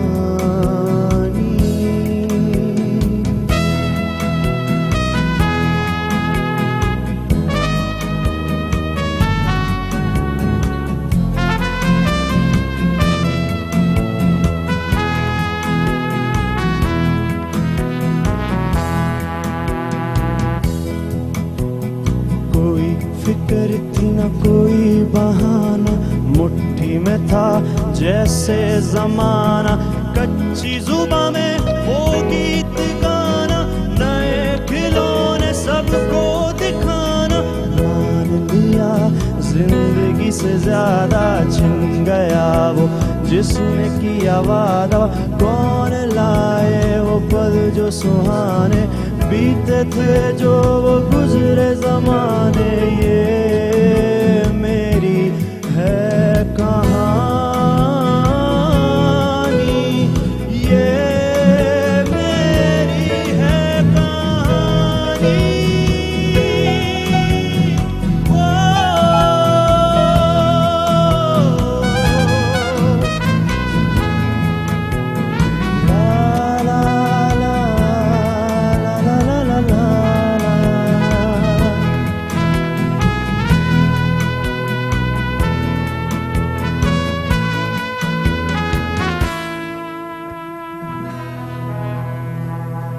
ये बचपन की गली जल्दी ख़त्म हो गई। चलें जी, बहुत ही अच्छा लगा। नड़ी साई जो वक्त थियो आहे नाज़रीन, तव्हां असां सां गॾु रहिजो। मोटी अचूं था त रहियल कचहरी पाण कयूं था, ॾिसंदा रहिजो। सलाम सिंध। मुझे सिंध के सलाम सलाम सिंध, मुझे सिंध के सलाम सलाम सिंध, मुझे सिंध के सलाम सलाम सिंध, मुझे सिंध के सलाम सलाम सिंध। जी हिकु भेरो वरी तव्हांखे ख़ुशामदीद पंहिंजे प्रोग्राम सलाम सिंध में। ऐं अॼु जंहिं मौज़ूअ ते पाण ॻाल्हायूं पिया, इहो मौज़ू इंतिहाई अहम आहे ऐं आर्थराइट्स जे हवाले सां तव्हां सां कचहरी पई थी। ऐं फ़ोन कॉल बि जेकॾहिं तव्हां करणु चाहियो था, को सुवाल तव्हांजे ज़हन में आहे त तव्हां टेलीफोन करे मोज़िज़ डॉक्टर साहिबान जेकी असांजे प्रोग्राम में वेठा आहिनि, सो उन्हनि खां तव्हां को सुवाल बि करे सघो था। इलाही सुवाल अहिड़ा हूंदा आहिनि जेकी पुछण जहिड़ा हूंदा आहिनि, पोइ मौक़ो न मिलंदो आहे। मौक़ो तव्हांखे अॼु असां ॾियूं था, तव्हां असांजे प्रोग्राम में शामिलु थी करे को बि सुवाल करे सघो था। ऐं मुंहिंजे ज़हन में जेके सुवाल आहिनि उहे आउं हिन वक़्तु कयां पियो। डॉक्टर शबाना नाज़ बि असां सां गॾु आहे, डॉक्टर सनम बानो बि असां सां गॾु आहे। डॉक्टर शबाना से आप ये बताएं कि आर्थराइट्स के हवाले से बात हो रही थी, तो इसकी ट्रीटमेंट क्या है? ट्रीटमेंट के हवाले से थोड़े से बता दें। देखिए, इसकी ट्रीटमेंट की जो बीमारी जैसे होती है, जो उसका कॉज होता है, वजह होती है, उसका इलाज उसी तरह किया जाता है। स्ट्रेटेजी जो रखी जाती है इलाज की, वो से उसी में इसमें क्या है, आपका ऑटो इम्यून सिस्टम जो है, आपका अपना इम्यून सिस्टम जो है वो एक्टिव हो जाता है और आपकी बॉडी को। तो इसमें ट्रीटमेंट की जो स्ट्रेटेजी रखी जाती है वो ये रखी जाती है कि इम्यून सिस्टम को आप सप्रेस करें, कि वो बहुत ज़्यादा एक्टिव हुआ है, आपके जोड़ों को नुकसान पहुंचा रहा है, आपकी स्किन को नुकसान पहुंचा रहा है, आपके ऑर्गन को नुकसान पहुंचा रहा है। तो इसका जो ट्रीटमेंट का जो बेस होता है, जो इसका कॉन्सेप्ट होता है, वो ये होता है कि आप इम्यून सिस्टम की एक्टिविटी को सप्रेस करें। दूसरा फिर इसका जो इलाज है, अगर जैसे जो दर्द होता है उसमें नॉन स्टेरॉयडल एंटी इन्फ्लेमेटरी, इसका मतलब ये होता है कि वो दवाएं जो कि आपका जो स्वेलिंग हो गई है, सोजन हो गई है, उसको ख़त्म करता है, प्लस ये जो है दर्द को कम करता है, ताकि पेशेंट का डिस्कम्फर्ट लेवल, क्योंकि देखें WHO ये रिकमेंड करती है कि सबसे पहले इलाज की जो बेसिक्स जो कॉन्सेप्ट है वो ये है कि आप पेशेंट को पेन फ्री करें। पेन फ्री करने के लिए आपको उनको non steroidal anti inflammatory, non steroidal का मतलब है कि स्टेरॉइड्स नहीं होते इन दवाओं में, वो आपकी स्वेलिंग ख़त्म करेगी, दर्द ख़त्म करेगा और इस तरह पेशेंट का कंफर्ट जोन जो है। असल में जब शुरू में अगर पेशेंट ट्रीटमेंट के लिए आ जाता है डॉक्टर के पास, तो उसमें तो इतनी मेडिसिन नहीं दी जाती, बल्कि पेशेंट को कहा जाता है सिंपली आप अपना लाइफ स्टाइल में चेंजेस लाएं। लाइफ स्टाइल में जैसे WHO रिकमेंड करती है कि good nutrition, balance nutrition. Balance nutrition का मतलब है कि 3 बड़े मैक्रो न्यूट्रिएंट, जिसमें कार्बोहाइड्रेट, प्रोटीन एंड फैट, ये तीनों चीज़ें आपकी खुराक का हिस्सा ज़रूर होनी चाहिए। और दूसरा हाइड्रेटेड, यानी आपने कम से कम 3 लीटर पानी जो है वो रोज़ पीना है। ये WHO हर हेल्दी पर्सन के लिए जो है रिकमेंड करती है। और आपका आइडियल बॉडी वेट होना चाहिए, और प्लस आपका एक्सरसाइज 30 मिनट्स की जो वॉक है वो आपकी 5 डेज इन अ वीक। ये तो एक बेसिक कॉन्सेप्ट दिया जाता है। अगर पेशेंट जो है वो अर्ली स्टेज में आ जाता है बीमारी के साथ, तो हम उन्हें ये कहते हैं कि आप अपना लाइफ स्टाइल थोड़ा चेंज करें, गुड न्यूट्रिशन पे आएँ, बैलेंस डाइट लें, पानी ज़्यादा पिएं, एक्सरसाइज करें, वॉक करें, ये आपका लाइफ अपने लिए टाइम निकालें थोड़ा। जी, अपने लिए। उसके बाद आगे अगर एडवांस स्टेज में आता है, जैसे मैंने आपको बताया कि कुछ ऐसी मेडिसिन दी जाती हैं, अगर दर्द है तो उसको non steroidal anti inflammatory drugs दी जाती हैं, फिर उनको एक्सरसाइज थेरेपी, फिजियोथेरेपी, जो सपोर्टिव ट्रीटमेंट होता है वो दिया जाता है। उसके बाद अगर मजीद पेशेंट जो है वो बहुत लेट हो जाता है आगे स्टेज, इसकी स्टेज में ये होता है, अगर रोमोटाइड आर्थराइटिस की हम बात करते हैं, गठिया की, तो जोड़ जो है सूज के टेढ़े हो जाते हैं।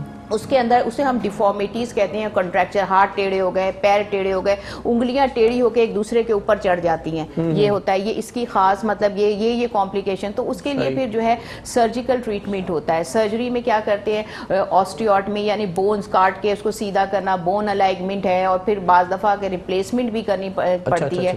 तो वो उस सूरत में जब आपने अर्ली स्टेज में डॉक्टर से कंसल्ट नहीं किया, अर्ली ट्रीटमेंट नहीं लिया, आपने बीमारी को इतना बढ़ा दिया, तो फिर जो है ये आपको फिर सर्जिकल प्रोसीजर की तरफ आप चले जाते हैं। और अब जो एक इसमें बहुत अहम जो पेशरफ्त हुई है रोमोटाइड या ऑटोइम्यून डिजीजेज में, जो बायो आइडेंटिकल जो अब ट्रीटमेंट शुरू हुआ है, बायो आइडेंटिकल ट्रीटमेंट से जो है वो आप यकीन करें कि एक बिल्कुल जैसे कहते हैं ना, एक नया इनकलाब आया है ऐसे पेशेंट की जिंदगी में, और उन पेशेंट्स को जो है बहुत ज़्यादा फर्क पड़ा है। बायो आइडेंटिकल का मतलब ये होता है कि ये वो दवाएं, ये वो चीज़ें होती हैं जो कि नेचुरल चीज़ों से जो है वो दवाएं बनाई जाती हैं। डिफरेंट हार्मोन्स होते हैं, डिफरेंट एंजाइम्स होते हैं जो आपके नेचुरल उसमें, और ये जो है वो पेशेंट को दी जाती हैं, जिससे उनका ऑटो इम्यून सिस्टम के जो है फंक्शन पे इफेक्ट पड़ता है। और ये बहुत ज़बरदस्त जो है, मैं सारे लोगों से ये रिक्वेस्ट करूंगी कि वो इस तरफ भी थोड़ा सा, जो पेशेंट इतने सिवियरिटी की तरफ आ गए हैं, तो उनके लिए ये उम्मीद की बहुत बड़ी किरण है कि आपको जो डॉक्टर एक तो कंजर्वेटिव ट्रीटमेंट दे रहे हैं, कंजर्वेटिव ट्रीटमेंट, और इसके साथ साथ ये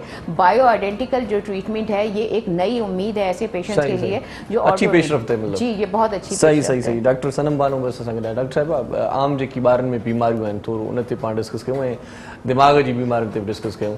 घणा ॿार अहिड़ा मूं ॾिठा आहिनि जेकी हूअं त वाध वेच में बिल्कुलु ठीकु हूंदा आहिनि, पर उन्हनि जो मथो थोरो नंढो लॻंदो आहे आम ॿारनि जी भेट में, त इहे उनजा छा सबब आहिनि, छा कहिड़ी बीमारी आहे इहा?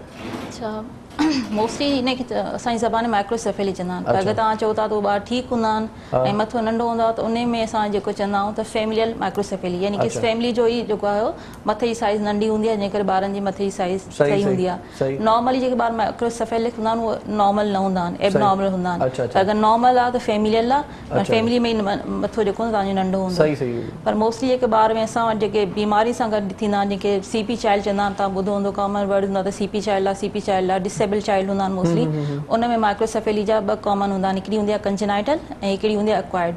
कंजेनाइटल मोस्टली जेका हूंदी आहे, अगरि इंट्रायूटाइन माउ जे पेट में जेको ॿार आहे, माउ खे कोई टार्च इन्फेक्शन थो थी वञे, रुबेला थी वियो या ॿिए कंहिं क़िस्म जो इन्फेक्शन थी वियो, त उन में ॿार ते दिमाग़ ते असरु थींदो, उन में साइज़ नंढी थी वेंदी आहे।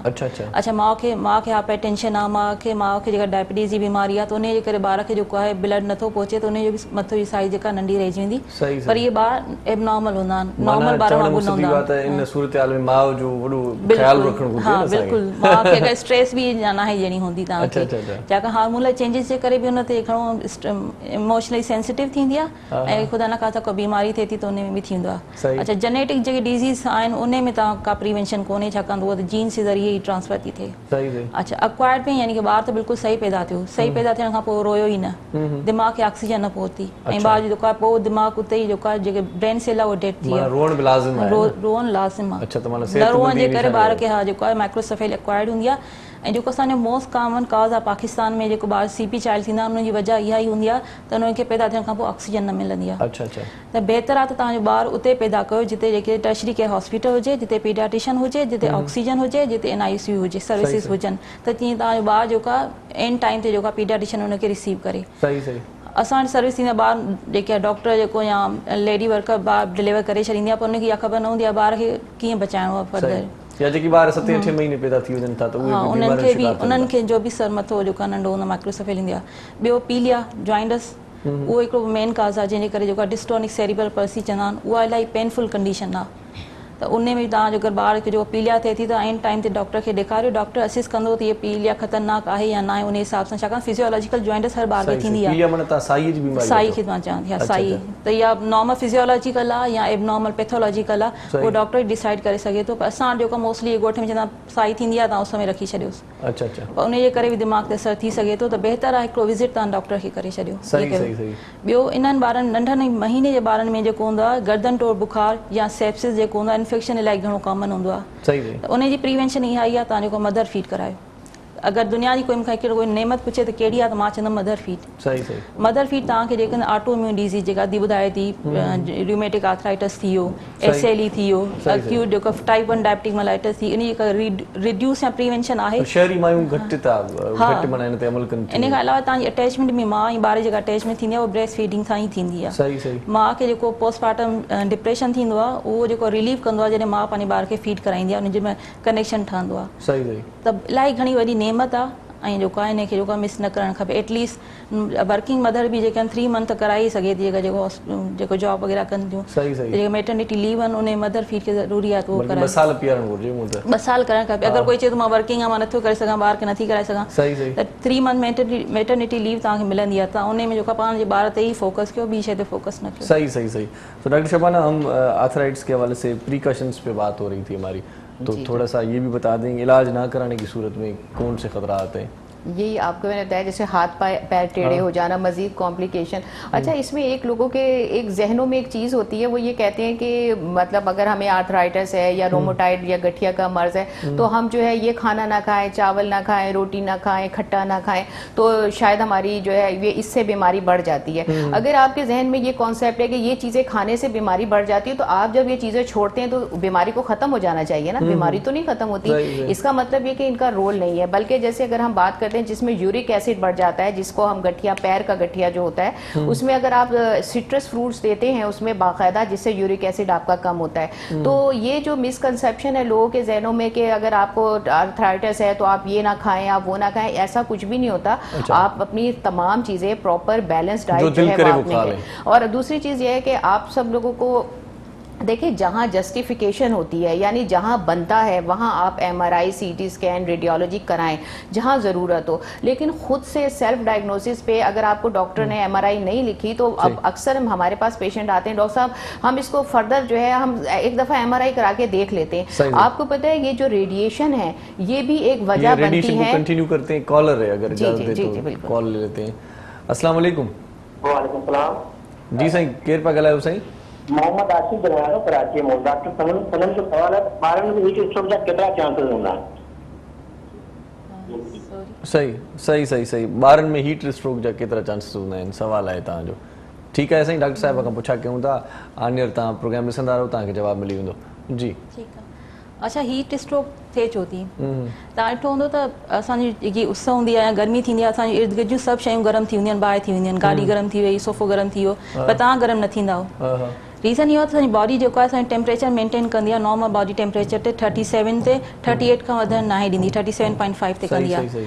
अच्छा, इन लाइ उनखे बॉडी खे जेको आहे फंक्शन करिणो हूंदो आहे। पोइ बॉडी छा कंदी आहे, पंहिंजे पाण खे थधो रखण लाइ उहो जेको आहे पसीनो पैदा कंदी आहे, थधो कंदी आहे पंहिंजे पाण खे। जीअं पाणी ईंदो आहे, पघर ईंदो आहे, तव्हांजी बॉडी जेका आहे थधी थींदी आहे। सही सही सही सही। त हाणे अगरि तव्हां हीट स्ट्रोक खे प्रीवेंट कयो था त इन जो मतिलबु तव्हांजी जेकी हुजे डिहाइड्रेशन न थिए, पाणी जो तव्हांजो हाइड्रेट सुठा थियल हुजो। सही।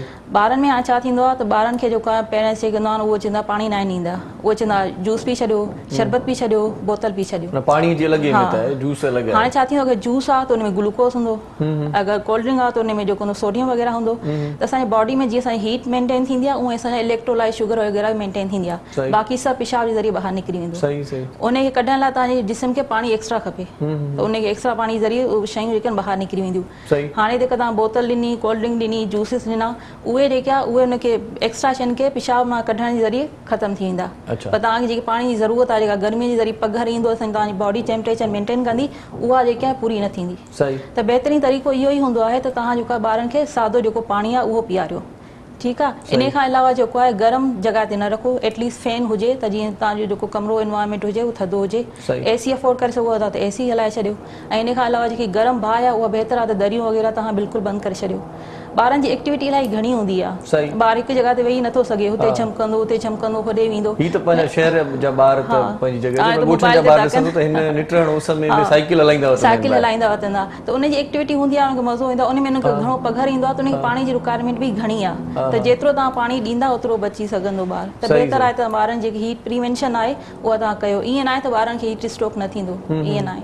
तव्हां जिस्म मां पाणी निकिरी वियो। सेकंड करिए, इसमें ये है कि जो ओल्ड पेशेंट है और जो बच्चे हैं वो लोग जो हैं वो हाई रिस्क पे हैं हीट पे। उसकी वजह ये होती है कि जो हम एडल्ट्स हैं, हमारी जो स्किन है वो पानी को रिटेन का मतलब ये है जो हम पानी पीते हैं वो हमारी बॉडी में स्टोर हो जाता है। नॉर्मल जो हेल्दी स्किन है, जैसे आप लोग हैं, यंगस्टर्स हैं, लेकिन जो बच्चे होते हैं उनकी स्किन जो है वो थिन होती है, उनके अंदर से पानी जो है वो उनकी बॉडी में रिटेन नहीं होता। और ओल्ड पेशेंट में भी तो उसमें यह होता है कि जब आपको पानी बॉडी में कम होगा तो ऑटोमेटिकली जब आपका टेम्परेचर बढ़ेगा तो आपको पसीना आएगा, तो आपकी बॉडी में इतना पानी ही नहीं है कि वो बाहर एवापोरेट करे। तो उसमें क्या होता है कि आपकी बॉडी जो है वो बहुत जल्दी एक्सपोजर में आ जाती है हीट स्ट्रोक के। तो इसका एक सबसे बेहतरीन तरीका जो है, जो बच्चों को भी चाहिए, जो ओल्ड पेशेंट को, कि हर 20 मिनट के बाद चाहे आपको प्यास लगे या ना लगे, आपने पानी की एक बोतल रखनी है और आपने हर 20 मिनट के बाद जो है वो आपने पानी पीते रहना है। और दूसरी चीज ये है कि जब भी आप बाहर निकलते हैं तो आपने प्लास्टिक के जूते नहीं, रबर वाले जूते नहीं पहने जो बहुत जल्दी हीटअप होते हैं। बच्चों को भी आपने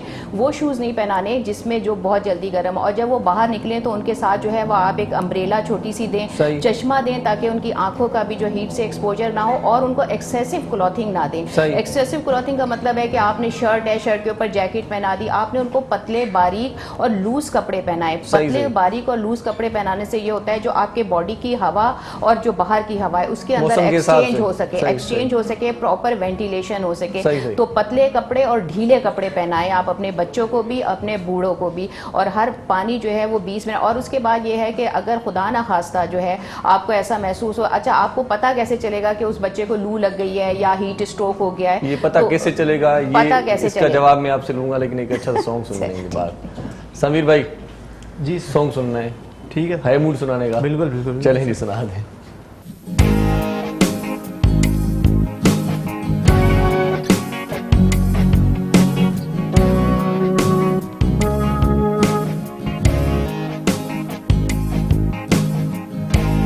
लफ्ज़ नहीं है मेरे पास, तुमसे मैं क्या कहूँ, आंसू भी नहीं आंखों में कि मैं उनमें बह सकूँ। लफ्ज़ नहीं है मेरे पास, तुमसे मैं क्या कहूँ।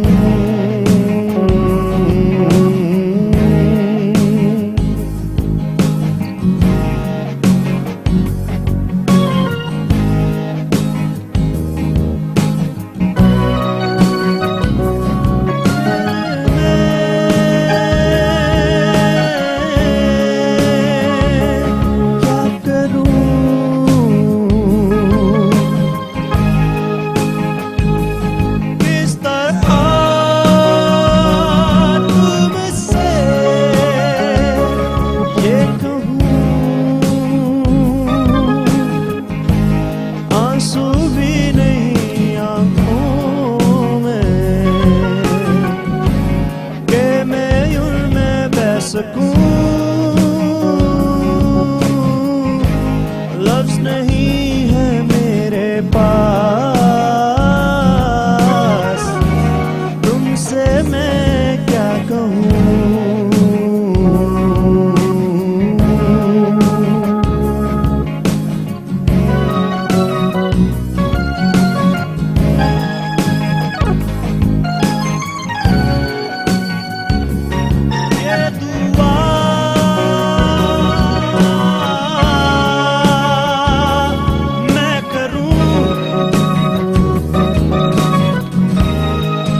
जी वाह क्या कहने ज़बरदस्त नंढी साई जो वक़्तु थियो आहे नाज़रीन तव्हां असां सां गॾु रहिजो ॾिसंदा रहिजो पंहिंजो प्रोग्राम सलाम सिंध मुझे सिंध के सलाम सलाम सिंध मुझे सिंध के सलाम सलाम सिंध मुझे सिंध के सलाम सलाम सिंध मुझे सिंध के सलाम सलाम सिंध जी सलाम सिंध में एक बार वरी तव्हांखे भलीकार चऊं था गर्मीअ जी मुंद आहे गर्मी में तव्हां पंहिंजो तमामु घणो ख़्यालु रखो ऐं डॉक्टर साहिबान जी बि इहा ॻाल्हि तव्हां ॿुधी पए त घटि में घटि पाणी तव्हांखे तमामु घणे वाफ़र मिक़दार में पीअणो आहे ऐं जेकी गर्मी जा जेकी सीज़नल फ्रूट्स आहिनि ख़ासि तौर ते हिंदाणो जेकॾहिं तव्हां हिन वक़्तु हिन सीज़न में खाओ था त उहो तव्हांजे लाइ तमामु घणो फ़ाइदेमंद आहे ॿियूं बि खोड़ सारियूं शयूं आहिनि जेकी तव्हांखे फ़ाइदो ॾेई सघनि थियूं डॉक्टर साहिबान असां सां गॾु आहिनि हीट स्ट्रोक ते पाण छॾियो होसीं उतां ई कुझु हरी कंटिन्यू कयूं था डॉक्टर साहिबाना हीट स्ट्रोक पे बात हो रही थी और आप बता रही थी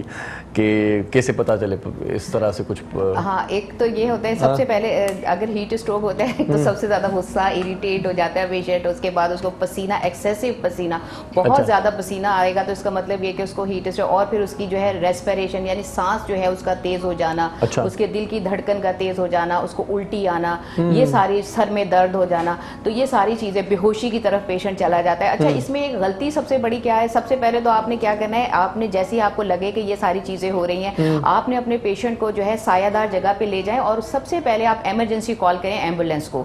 ऐसा ना करें कि बस आप खुद से समझ रहे हैं कि मैं ट्रीटमेंट दे दूंगा और आप हीट स्ट्रोक को कवर करेंगे ऐसा नहीं करना आपने सबसे पहले एम्बुलेंस को कॉल करना है लेकिन जितनी देर में एम्बुलेंस आती है उतनी देर में आपने क्या मैनेजमेंट करनी है उसमें आपने जल्दी से उस पेशेंट को जो है वो सायादार जगह पे ले जाएं और सायादार जगह ले जाके उसके जो एक्स्ट्रा कपड़े हैं सबसे पहले तो उसके जूते उतार दें जूते उतारें उसके दस्ताने उतारें हेलमेट पहना हुआ है हेलमेट उतार दें एक्स्ट्रा उसने जो कपड़े पहने हुए एक्स्ट्रा शर्ट्स वगैरह वो उतार दें और उसको मतलब कपड़ों से ज़रा आज़ाद करें और फिर जो है पानी जो है आप उसे ठंडे पानी में टॉवल भिगोकर जो है वो उसके माथे पर उसकी बगल में उसके पैरों के तलवे पे हाथों पे ये खास जगह हैं और उसके ग्रॉइन जो है इनमें जो है वो आप रखें इससे जो है उसका बॉडी का टेम्परेचर मेंटेन होगा। और एक जो सबसे बड़ी गलती लोग करते हैं वो ये करते हैं कि पेशेंट को उस हालत में पानी पिलाने की कोशिश करते हैं। अच्छा पानी नहीं पिलाना चाहिए उस वक्त जब पेशेंट को हीट स्ट्रोक हुआ है फेंटनेस की तरफ जा रहा है तो उस वक्त आपने पेशेंट को पानी पिलाने पे जोर नहीं देना कि लोग जबरदस्ती तो वो जो चीजें हैं ना वो उसके लिए नुकसान का बायस भी हो सकती हैं। एक तो ये चीज आपने फौरन करनी है और दूसरी चीज ये है कि अब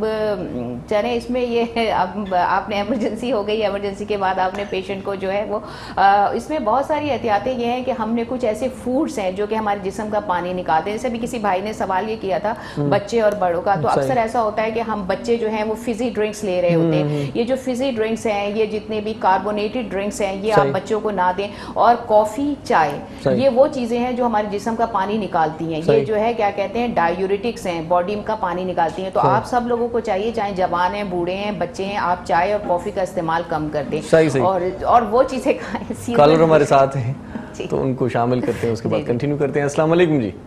वालेकुम अस्सलाम जी मूंखे डॉक्टर सनम खां सवाल करणो हुयो त इहो मोस्ट कॉमन जेका न्यूरोलॉजिकल इश्यूज़ ॿारनि में कहिड़ा आहिनि ऐं को आम पेरेंट्स उन्हनि खे कीअं आइडेंटिफाई करे। अच्छा मोस्ट कॉमन इश्यूज़ ॿारनि में कहिड़ा आहिनि इहो ई पुछणु पेरेंट्स कीअं उनखे आइडेंटिफाई करनि आम पेरेंट्स जंहिंखे चढ़ण जी ख़बर न हूंदी घणी त मतिलबु कहिड़ी शयूं हुननि जे लाइ हो आहिनि त इंडिकेशन आहिनि त डॉक्टर खे ॾेखारणु खपे। सही ठीकु आहे भेण ठीकु आहे तव्हांजो सवाल शामिल थी वियो सही मोस्ट कॉमन इश्यूज़ ॿारनि में कहिड़ा आहिनि पेरेंट्स जे लाइ न्यूरोलॉजिकल। अच्छा कुछ इश्यूज़ बिल्कुल कॉमन ऑब्वियस हूंदा आहिनि। फॉर एग्जाम्पल अगरि कंहिंखे झटको वग़ैरह थिए थो इहे बिल्कुलु ऑब्वियस हूंदा आहिनि खणी ईंदा आहिनि। जेके ऑब्वियस न हूंदा आहिनि पेरेंट्स इग्नोर कंदा मां उन ते ॻाल्हाइणु जेको चाहींदमि अदी बिल्कुलु सुठो सवाल कयो आहे।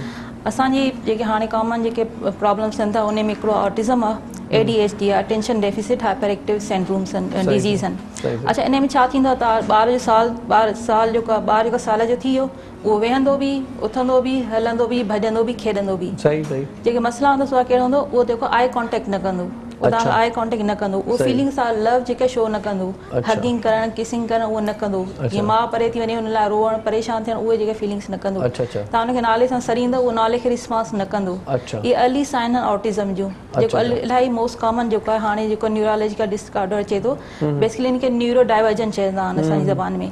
त तव्हां जेको आहे उन में छा थींदो आहे ॿार जी असांजी जेके लॻंदो ठीकु आहे, पर हा ठीकु लॻंदो हूंदो न बिल्कुलु आहे, ठीकु आहे, तव्हांखे लॻंदो हले थो घुमे थो ॻाल्हाए थो, अच्छा ॻाल्हाईंदो बि पंहिंजी मर्ज़ी सां, जेको सॉन्ग्स जेको हूंदो हुनखे गुनगुनाईंदो, लफ़्ज़ हूंदा पर लफ़्ज़नि जो मतिलबु न हूंदो, तव्हां चवंदो न ABC पूरी थो ॿुधाए वञे, पर हिनखे इहा ख़बर न हूंदी A हीअ A आहे, हीअ B हीअ B आहे, पर उहो हिकु गुनगुनाइण वांगुरु हुनखे हिकु शइ मज़ो ईंदो हुनखे गुनाईंदो ABCD ईअं गुनगुनाईंदो, त पहिरें चवंदा न ॻाल्हाईंदो आहे पोयम ॿुधाईंदो आहे, छाकाणि मोबाइल में ॾिसंदो आहे उहे शयूं कैच करे उहो गुनगुनाईंदो आहे, त इहे शयूं जेके इग्नोर थी वेंदियूं आहिनि, पर तव्हांखे ॾिसणो आहे त 1 साल जो ॿार खे आई कॉन्टेक्ट करणु खपे, नॉलेज खे रिस्पॉन्स करणु खपे, जेके नॉर्मल इमिटेशन हूंदियूं आहिनि बाय बाय करणु थी वियो, हगिंग थी वियो, क्लैपिंग थी वियो, इहे शयूं जेके आहिनि उहे जेके करणु खपनि, या खिलंदो आहे माना ख़ुशी खिलण वारी ॻाल्हि ते खिलंदो आहे, रोअण वारी ॻाल्हि ते परे वञण ते रोअंदो आहे, उहो रिस्पॉन्स न करे त तव्हांजो ॿार जेको आहे हुन में ऑटिज़म लाइक थी थियूं वञनि। अच्छा ॿी ॿार 5 सालनि जी ॿार ताईं जेके ॿार हाइपर एक्टिव हूंदा आहिनि, भॼंदा आहिनि हिते जंप हुते जंप, ख़ासि करे छोकिरा, पर 5 सालनि खां पोइ बि तव्हां ॾिसो था ॿार में इहा एक्टिविटी आहे, ॿार हिकु जॻह ते वेहे नथो, ध्यानु नथो ॾेई सघे, कंसंट्रेट नथो करे सघे, हर हेॾे थो भॼे हर होॾे थो भॼे हर, हुन शइ थो करे, या कंहिं शइ खे रिकॉग्नाइज़ खतरे खे ख़बर नथी पई सघेसि, त इहा बि अलामत आहे त ॿार खे कोई न्यूरोलॉजी का न्यूरो डाइवर्जन जेकी डिज़ीज़ हाणे चवनि था हमरा चवंदा आहिनि त दिलेर आहे वॾो, ॿियो हाणे जेको टियों असां वटि जेको मोस्ट कॉमन इशू आहे उहो यूज़ ऑफ जेका स्क्रीन आहे मोबाइल आहे, असांजी जेका ॿारनि जी जेका लर्निंग थींदी आहे न ॿ टाइप जा असांजा स्किल्स हूंदा आहिनि, हिकिड़ा हार्ड स्किल्स हूंदा आहिनि, हिकिड़ा सॉफ्ट स्किल हूंदा आहिनि, हार्ड स्किल जेके असां सिखंदा आहियूं जेको थी वियो कोई हुनर वग़ैरह थी वियो, राइटिंग थी वियो, कैलकुलेशन थी वई, जेके असां स्कूल में मोस्टली सिखंदा आहियूं, सॉफ्ट स्किल्स छा हूंदा आहिनि, कम्युनिकेशन करणु, ठीकु आहे, कोई न थो चए हुनखे कीअं रिस्पॉन्स ॾियूं, अगरि पेरेंट्स न थो चए या कोई कंहिं शइ खां मना था कयूं त उनखे रिस्पॉन्स कीअं करिणो आहे, ठीकु आहे, कोई दड़का थो ॾे या क्रिटिसाइज़ थो करे हुनखे रिस्पॉन्स कीअं करिणो आहे, कोई वॾो आयो आहे त उन सां बिहेव कीअं करिणो आहे, इहे जेके न सोशल स्किल्स हूंदा आहिनि, इहे सोशल स्किल्स जेके ॿार सिखंदा आहिनि उहे जेके न सराउंडिंग मां सिखंदा आहिनि, मुंहिंजे बाबा छा थो करे, मुंहिंजो भाउ छा थो करे, कीअं थो करे, उन सां असां जेके सोशल स्किल्स सिखंदा आहियूं। अच्छा मोबाइल सां छा थींदो आहे, मोबाइल में ॿार बि ॾिसंदो आहे, पेरेंट्स खे लॻंदो आहे ABC सिखी वियो, पोयम सिखी वियो, अंग्रेज़ी बि सिखी वियो, पर उन जेके नॉर्मल जेके सोशल स्किल्स आहे न उहे हुन मां निकिरी विया। हाणे अगरि तव्हां हुनखे कंहिं शइ खां मना कंदो त उहो जेको तव्हांखे रिस्पॉन्स जेको हूंदो एग्रेसिव ॾींदो, विढ़ंदो, फाइट कंदो, आदत पइजी, हुन ख़बर ई न आहे त मूंखे न आहे करिणो, तव्हां हुनखे ॿाहिरि वठी वञण खां घबराईंदो, कंहिं शादीअ ते वठी वञण खां घबराईंदो, त न कंहिं शइ खां मना कंदासीं त रोअंदो पिटींदो, ईअं कंदो न कंदो, छाकाणि त असां हुनखे सोशल स्किल सेखारियासीं ई न, हो त हिन दुनिया में निकिरी रहियो। अॼुकल्ह जेको ज़मानो हले थो त पेरेंट्स खे बि टाइम ई न आहे, ॿारनि खे मोबाइल ॾेई छॾनि था, मोबाइल त ॾिसण में लॻंदो आहे ॾाढो सोर्स सुठो आहे, इंग्लिश थो ॻाल्हाए, पोयम्स थो सिखे, ABC थो सिखे, पर जेको आहे उहो बेसिकली हिकिड़ी दुनिया में फिक्स आहे, जेको उहो आहे ऐं उनजी दुनिया आहे, सराउंडिंग में कहिड़ी दुनिया आहे उन खां उहो डिसोसिएट थी चुको आहे। हाणे जेका जनरेशन ईंदी उन में जेके मोर कॉमन काज़िस हूंदा उहो साइकोलॉजिकल हूंदा, इन में डिप्रेशन, एंज़ाइटी, एग्रेसिव बिहेवियर, इन वजह सां हूंदो त असां सोशल स्किल्स हुनखे सेखारिया आहिनि, जेके सॉफ्ट स्किल्स चवंदा आहिनि, ऐं अॻिते हाणे हिन दुनिया में जेको ग्रो कंदो उहो ई कंदो जंहिंमें सोशल स्किल्स हूंदा, हार्ड स्किल न, जंहिंखे मैथमेटिक्स ॾाढी सुठी थी अचे ज़रूरी न आहे त उहो ग्रो करे, अगरि हुनखे सोशल स्किल नथा अचनि उन लाइ कम्युनिकेशन करणु ॾाढो मसइलो थींदो, त पेरेंट्स खे हाणे खां हिननि शयुनि ते जेको आहे ध्यानु ॾियणो आहे, ऐं असां वटि अवेयरनेस न आहे, असांजी डॉक्टर सिद्रा कलीम जेका कैनेडा मां चाइल्ड डेवलपमेंट जो प्रोग्राम करे आई आहे, पाकिस्तान में उहा हिकिड़ी ई आहे, त अगरि कोई बि अहिड़ो क़िस्म जो इशू नज़र अचे थो त मां चवंदमि आगा खान में वञी तव्हांजी चाइल्ड, मुंहिंजे नज़र में हर ॿार खे अगरि तव्हां साल ते 1.5 साल ते 2 सालनि ते 2.5 सालनि ते 3 सालनि ते हिकिड़ो 6 महीने में चेकअप कराए वठो, तव्हांजो ॿार कहिड़ी तरफ़ थो वञे, त जीअं तव्हां जेको आहे जल्दी हुनखे रिकॉग्नाइज़ कयो ऐं जेको आहे ट्रीटमेंट करे सघो, माना सेहतमंद हुजे तॾहिं बि चेकअप लाज़मी आहे। सेहतमंद असांजी नज़र में छा हूंदो आहे, जेको घुमे फिरे थो, मानी खाए थो टाइम ते ओके हूंदो, मेंटल हेल्थ बि हूंदी आहे जेका असांखे इग्नोर कंदा आहियूं, त उहो इग्नोर न करणु खपे।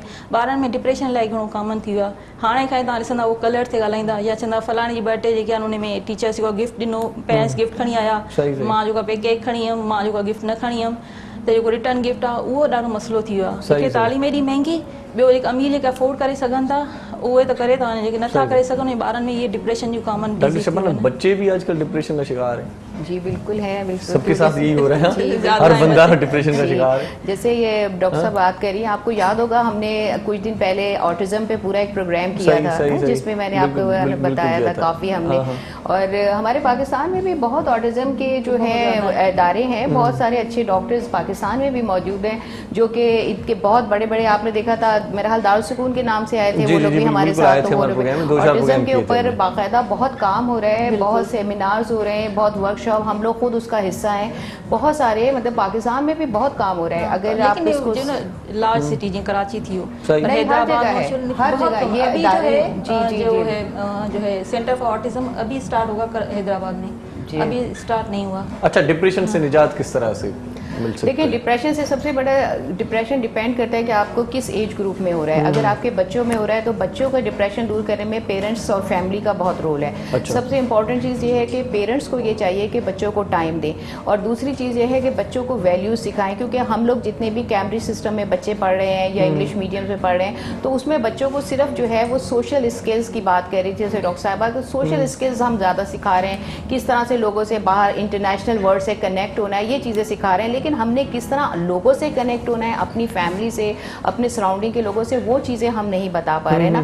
तो उसके लिए बच्चों के डिप्रेशन के लिए अपने बच्चों को जो है वो मोटिवेशन देना है। बच्चों को एक प्रॉपर जो है, जैसे पहले ज़माने में नानी होती थी, दादी होती थी, उनके पास बच्चे बैठते थे, वो बच्चों को वैल्यूज़ बताती थी। वो बच्चों को बताती थी कि जैसे ये बता रही हैं कि अक्सर बच्चों को ये होता है कि स्कूल्स में भी छुट्टियाँ होती हैं, वेकेशन, मेरे बच्चे भी पढ़े, बताते थे कि जो वेकेशन में जो बच्चे अफोर्ड कर सकते हैं वो यूरोप की टूर पे जा रहे हैं, कोई बच्चे दुबई जा रहे हैं, कोई कहीं जा रहे हैं। लेकिन जो लोग नहीं अफोर्ड कर सकते वो बच्चे फिर कॉम्प्लेक्स का शिकार हो जाते हैं कि भाई अगर, लेकिन बात यही है कि हम अगर उनको प्रॉपर टाइम देते हैं, हम उनको पाकिस्तान में भी घुमा सकते हैं, हम अपनी फैमिलीज में भी घुमा सकते हैं, यानी हम उसको ऑल्टरनेट दें। हम उन बच्चों को तनहा ना छोड़ें कि वो खुद ब खुद जो है वो सोशल मीडिया से बस जो सीख रहे हैं वही अपने ऊपर अप्लाई करें। हमें चाहिए फैमिली को, हमारे पेरेंट्स को, हमारी ये सब लोग हम गेट टुगेदर्स रखें रोज़ाना, जो है कोई ना कोई बच्चों को 2 घंटे कम से कम बाप भी टाइम दे, माँ भी टाइम दे, बच्चों को ऐसी एक्टिविटीज़ करें तो बच्चों को ये लगे कि जो लोग बाहर कर रहे हैं वो गलत है, जो हमारी फैमिली में हो रहा है वो एक्चुअल चीज़ है। सही सही। कॉलर ले लेते हैं। अस्सलाम वालेकुम जी। वालेकुम जी। साईं ख़ुशि आहियो? केरु पिया ॻाल्हायो? साईं बिल्कुलु ठीकु, मां आबिर पियो ॻाल्हायां हैदराबाद मां। साईं भलीकार चऊं था तव्हांखे पंहिंजे प्रोग्राम सलाम सिंध में छा चवणु चाहींदव? कुझु पुछणु चाहींदव? प्रोग्राम असां पसंदि कंदा आहियूं। साईं वॾी महिरबानी पसंदि कंदा आहियो। को सवाल आहे डॉक्टर साहिबान खां पुछणो तव्हांखे? जी, मुंहिंजो डॉक्टर सनम खां सवाल आहे। जी जी। टाइफाइड जेको ॿारनि खे थिए थो जी, अॼुकल्ह तमामु वधीक आहे, छाजे करे? मतिलबु कि सही छा वजूहात आहे हिते? अच्छा, ठीकु आहे साईं, वॾी महिरबानी तव्हां कॉल कयो। ॿारनि में टाइफाइड कॉमन आहे, छा करणु घुरिजे, कहिड़ा माना बचाव जा तरीक़ा आहिनि, छो थींदो आहे? अच्छा, जेका प्रीवेंशन त हाणे तव्हांखे जेको आहे वैक्सीनेशन अची वई आहे, वैक्सीन कराइनि था, थींदो छो आहे उहो ई आहे तव्हांखे इस्लामी जेके रूल्स हूंदा आहिनि, हैंड वॉशिंग। अच्छा, कुझु बि खाओ तव्हांखे हैंड वॉश करणो आहे, प्रॉपरली तव्हांखे हैंड वॉश करणो आहे। सही। ऐं जेको आहे अगरि तव्हां पोटी कयो था त उन खां पोइ ॿारनि खे सेखारिणो आहे त सुठे तरीक़े सां हैंड वॉश कयो। ॿार जेके हूंदा आहिनि पंहिंजे पाण खे साफ़ु कंदा आहिनि, थोरो हीअं पाणी भरिया वेंदा आहिनि, उनखे प्रॉपर हैंड वॉशिंग न ईंदी आहे। छाकाणि त कंटामिनेशन जेका थींदी आहे स्टूल्स मां इन मां थींदी आहे। ॿाहिरि जो जेको पाणी हूंदो आहे, अनफिल्टर जेको वाटर हूंदो आहे, ॿाहिरि जेको हूंदो आहे उहो पाणी बि इस्तेमालु करण सां, ॿाहिरि जूं शयूं खाइण सां तव्हांखे ख़बर न आहे कि छोला वारा आहिनि उहे कहिड़े क़िस्म जो जेको पाणी इस्तेमालु था कनि, उन्हनि जी हाइजेनिक कंडीशन कहिड़ियूं आहिनि इहा असांखे ख़बर न आहे। त हैंड वॉशिंग जी प्रैक्टिस इलाही सुठी हुजणु खपे। इन खां अलावा जो टॉयलेट ट्रेनिंग ॿारनि जी सुठी कयो त हैंड वॉश उन खां करणा आहिनि। का बि शइ खाइण खां अॻु में तव्हांखे हैंड वॉश करणा, खाइण खां पोइ बि तव्हांखे हैंड वॉश प्रॉपर करणा आहिनि, प्ले करण खां पोइ बि तव्हांखे हैंड वॉश करणा आहे। त हैंड वॉशिंग जी प्रैक्टिस जेका आहे तव्हांखे इलाही बीमारियुनि खां बचाईंदी, तव्हांखे डायरिया खां बचाईंदी, तव्हांखे वायरल इन्फेक्शन खां बचाईंदी, तव्हांखे टाइफाइड खां बचाईंदी। अलाह शुक्र आहे टाइफाइड जी त वैक्सीन अची वई आहे त काफ़ी हाणे इहो जेको डिक्रीज़ थी वेंदो ट्रेंड जेको आहे। तव्हां ॿारनि जी प्रॉपर जेका वैक्सीनेशन ज़रूरु करायो। सही। हाणे असां वरी म्यूज़िक जी वैक्सीन वठूं। सो असां सां गॾु समीर आहे, ॾाढा सुठा कलाम ॿुधाए थो, त हिकिड़ो सुठो कलाम वरी थी वञे। साईं अच्छा सा सॉन्ग सुना दें अब फिर।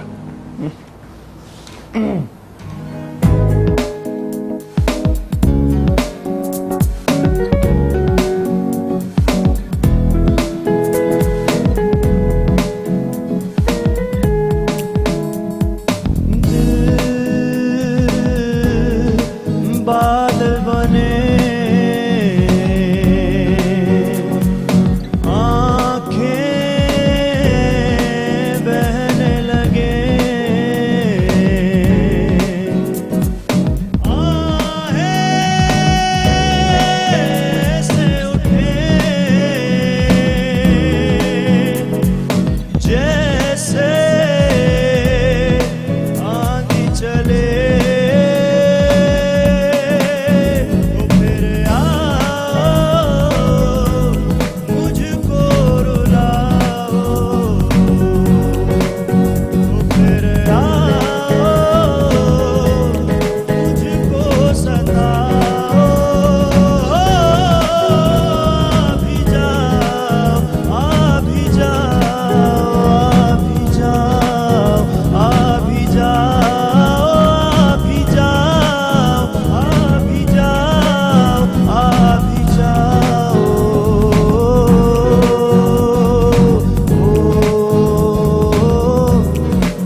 जी वाह, आ भी जाओ। सो असां वरी वञूं था नंढी साईअ ते। तव्हां असां सां गॾु रहिजो, ॾिसंदा रहिजो पंहिंजो प्रोग्राम सलाम सिंध। मुझे सिंध के सलाम सलाम सिंध, मुझे सिंध के सलाम सलाम सिंध, मुझे सिंध के सलाम सलाम सिंध, मुझे सिंध के सलाम सलाम सिंध। जी सलाम सिंध में हिकु वरी तव्हांखे भलीकार चऊं था। प्रोग्राम जा आख़िरी लम्हा आहिनि ऐं आख़िरी लम्हा बि काराए था सकार था कंदासीं। टाइफाइड जो ज़िक्र पियो थियो त इन विच में हिकिड़ो सुवाल रहिजी वियो आहे ऐं उहो इहो आहे त डॉक्टर सनम जी ॻाल्हि कई पई त हथ धोइजनि बार बार। तो डॉक्टर साहिबा इहो बि ॿुधायो असांखे त हथ धोइजनि या जेका शइ खाऊं था पाण त उहे शयूं बि धोइजनि। को फ्रूट खाऊं था या जीअं निपल वग़ैरह ॿारनि जी फीटर वग़ैरह किरी पवंदो आहे त उनखे बि धोइजे, छा कजे? बिल्कुलु जेको मोस्ट कॉमन जेको रिस्क फैक्टर हूंदो आहे उहो कंटामिनेटेड वाटर हूंदो आहे। त अगरि तव्हां पाणी जेको इस्तेमालु कयो था, जीअं ॻोठनि वग़ैरह में त फिल्टर वाटर कोन्हे को, पर अगरि तव्हां पाणी जेको बि इस्तेमालु कयो उनखे बॉइल करे जेको इस्तेमालु करिणो आहे। ठीकु आहे। इन खां अलावा जेके बि शयूं तव्हां अगरि खाओ था, को फ्रूट वग़ैरह खाओ था त उहे ॿाहिरां गार्डन ते पिया हूंदा, उन ते मक्खियूं पई हूंदियूं आहिनि, त उहो तव्हां हर दफ़े जेको आहे वॉश करे पोइ इस्तेमालु कयो। इवन तव्हांजे घर में ई छो न पियो हुजे, खाइण खां अॻु में तव्हांखे रीवॉश करे जेको आहे उहो खाइणो हुजे। तव्हां ख़बर नाहे त कहिड़ो जेको आहे जेको वायरस या कोई बैक्टीरिया हुन ते अटैच थियल आहे। त प्रॉपर जेका का बि शइ खाइण खां अॻु में जेका तव्हांखे वॉश करणु इलाही ज़रूरी आहे। ऐं हैंड वॉशिंग थी वियो, पाणी जो तव्हांजो बॉइल करण जो यूज़ करणु थी वियो, इहे जेके आहिनि अहम फैक्टर आहिनि जेके बॉइल करिणो आहे। बॉइलिंग जेको आहे बेस्ट वे आहे। अच्छा, किन माण्हुनि जो वरी ख़्याल आहे बॉइल वारे पाणी जी टेस्ट मरी थी वञे त मज़ो हुनखे नथो अचे, बहरहाल बॉइल करणु घुरिजे। पर टेस्ट बि मरी थो वञे, बैक्टीरिया बि मरी था वञनि, इहो सोचणो पवंदो, उहो बि मरी था वञनि। अच्छा, तव्हां बॉइल नथा करे सघो, डायरिया जो जेको मेन काज़ आहे उहो इहो ई आहे, तव्हां जेको वाटर आहे हुन में जरासीम्स हूंदा आहिनि, बैक्टीरिया वग़ैरह हूंदा आहिनि। ऐं उहो जेको डायरिया हूंदो आहे उन में तव्हांखे ॿारनि खे जेको आहे ब्लीडिंग बि अची सघे थी, एतिरो सीवियर क़िस्म जो डायरिया हूंदो आहे जेको बैक्टीरियल डायरिया हूंदो आहे। अञा ताईं तव्हां जेके डायरिया अक्सर ॾिठा हूंदा उहे सिर्फ़ु वायरल हूंदा, हुन में पाणी घणो थींदो आहे, कलर चेंज हूंदो आहे, और bleeding, pain in abdomen, fever, इहे जेके हूंदा आहिनि बैक्टीरियल सां थींदा आहिनि। ऐं इन जी प्रिवेंशन सिर्फ़ु इहा ई आहे त तव्हां जेको वाटर यूज़ कयो उहो बॉइल करे यूज़ कयो। सही सही सही। सो डॉक्टर शबाना, आप कोविड के हवाले से कुछ बताना चाह रही थी। अच्छा, एक चीज़ है तो आनियर बता दें मुझे। बॉइल वाटर की जो बात है, एक चीज़ उसमें थोड़ी छोटी सी एक टिप ये दे दूं कि अक्सर लोग जो टेस्ट इसलिए भी होता है कि लोग सिल्वर के बर्तन में जो है वो पानी बॉइल करके छोड़ देते हैं उसको ठंडा करने के लिए। तो ये भी उसकी वजह से भी कुछ आप देखें उस पर सफ़ेद सफ़ेद पार्टिकल्स नजर आ जाते हैं। तो आप लोगों ने ये करना है कि पानी अगर आप बॉइल करते हैं, क्योंकि स्टील का बर्तन तो ख़राब हो जाता है, सिल्वर में आप बॉइल करें, उसके बाद उसको कन्वर्ट कर दें स्टील के बर्तन में, या फिर अगर कोई मतलब अच्छी प्लास्टिक भी आजकल नहीं तो चले स्टील के उसमें आप कर दें और उसको ठंडा होने दें। और जब वो ठंडा हो जाए तो उसको किसी भी मलमल के कपड़े से जो है वो छान लें, तो उससे जो है वो आपके टेस्ट में जो है वो फ़र्क नहीं आएगा। क्योंकि अगर आप सिल्वर के बर्तन में छोड़ देते हैं उसको तो उससे भी जो है उसके टेस्ट में फ़र्क पड़ता है। एक तो सबसे बड़ी बात है। कॉलर ले लेते हैं जी। कॉलर शामिल करते हैं। अस्सलाम वालेकुम जी। वालेकुम सलाम। मां मलिर चैन कराची खां पियो ॻाल्हायां। मूंखे डॉक्टर सलाम खां क्वेश्चन पुछणो हुयो त जेके नंढा टूडलर्स जेके ॿार फ्रीक्वेंटली जेके बेड सां किरनि था ऐं उन्हनि खे मथे में फ्रीक्वेंटली धक लॻे थो, छा उन्हनि सां न्यूरो डिसऑर्डर रहे थो या साइकियाट्रिक जेका इश्यूज़ फ्यूचर में थियनि था छा? सही सही सही, ठीकु है, ठीक। न्यूरो डिसऑर्डर को मसलो आहे ऐं जेके ॿार किरनि था, धकु लॻे थो त उन सां के मसला थियनि था फ्यूचर में। तव्हां अगरि अलाह ताला जो हर शइ में असांखे जेको शुक्रगुज़ार थियणु खपे। अच्छा, ॿारनि जी जेके बोन्स हूंदियूं आहिनि इलाही फ्लेक्सिबल हूंदियूं आहिनि। ठीकु आहे, तव्हांजो ॾिठो हूंदो हुन में हिकु जॻह स्पेस हूंदो आहे, त मोस्टली किरंदा आहिनि त उहो अगरि हेठि मथे बि थींदो आहे त वापसि अची वेंदो। फ्लेक्सिबिलिटी जॻह ते धकु जेको आहे इलाही घटि लॻंदो आहे। इलाही घटि अहिड़ा हूंदा जेको वॾी जॻह तां किरिया त उनखे धकु लॻो। अच्छा, उन खां पोइ अगरि ॿारु बेहोश थी वियो, ॿार खे किरण खां पोइ उल्टियूं थियूं, ॿार खे किरण खां पोइ झटको थियो, या ख़ुदा न ख़ास्ता फालिज लाइ को हिसो जिस्म जो जेको आहे उज़ो कमु नथो करे, त उहा सूरत ख़तरनाक सूरत आहे। उहे डेंजर साइंस आहिनि, उन में तव्हांखे फ़ौरन हॉस्पिटल वञिणो आहे। ऐं उन्हनि में न्यूरोलॉजिकल डेफिसिट थी सघे थो। पर ख़ुदा ॿारनि जी या असां इंसान जी अगरि तव्हां जेतिरी नेमतुनि जो शुक्र अदा कयो घटि आहे। असांजी बोन्स जेके ॿारनि जी हूंदी आहिनि इलाही फ्लेक्सिबल हूंदियूं आहिनि, त उहे किरंदा बि आहिनि त उनखे एॾो धकु न लॻंदो आहे। ऐं अगरि धकु लॻंदो ॿिया ब्रेक बि थी वेंदी आहे त उन हीलिंग पंहिंजो पाण थींदी आहे। सही थींदा। त हर ॿार जेको किरियो हुजे हुनखे धकु लॻे ज़रूरी न आहे। ऐं हर ॿार जेको किरे तव्हां हुनखे CT स्कैन लाइ वठी वञो, इहो ज़रूरी न आहे। CT स्कैन में हाईएस्ट रेडिएशन आहिनि। रेडिएशन छो ख़तरनाक आहिनि? उहे फ्री रेडिकल्स तव्हांजी बॉडी में पैदा कंदा आहिनि। फ्री रेडिकल्स तव्हांजी बॉडी में कैंसर कराईंदा आहिनि। त इन करे अदी बि चए थी त एक्सरे कराइणु जेको आहे CT स्कैन कराइणु मना आहे। असां जेको रेडिएशन खे एक्सपोज़ हूं, असांजे हथ में मोबाइल आहे, असांजे हथ में इंटरनेट आहे, असांजी रेडिएशन असांखे इलाही घणी एक्सपोज़ हूं। इहो ई रीज़न आहे त कैंसर बि इलाही घणी वधे थी।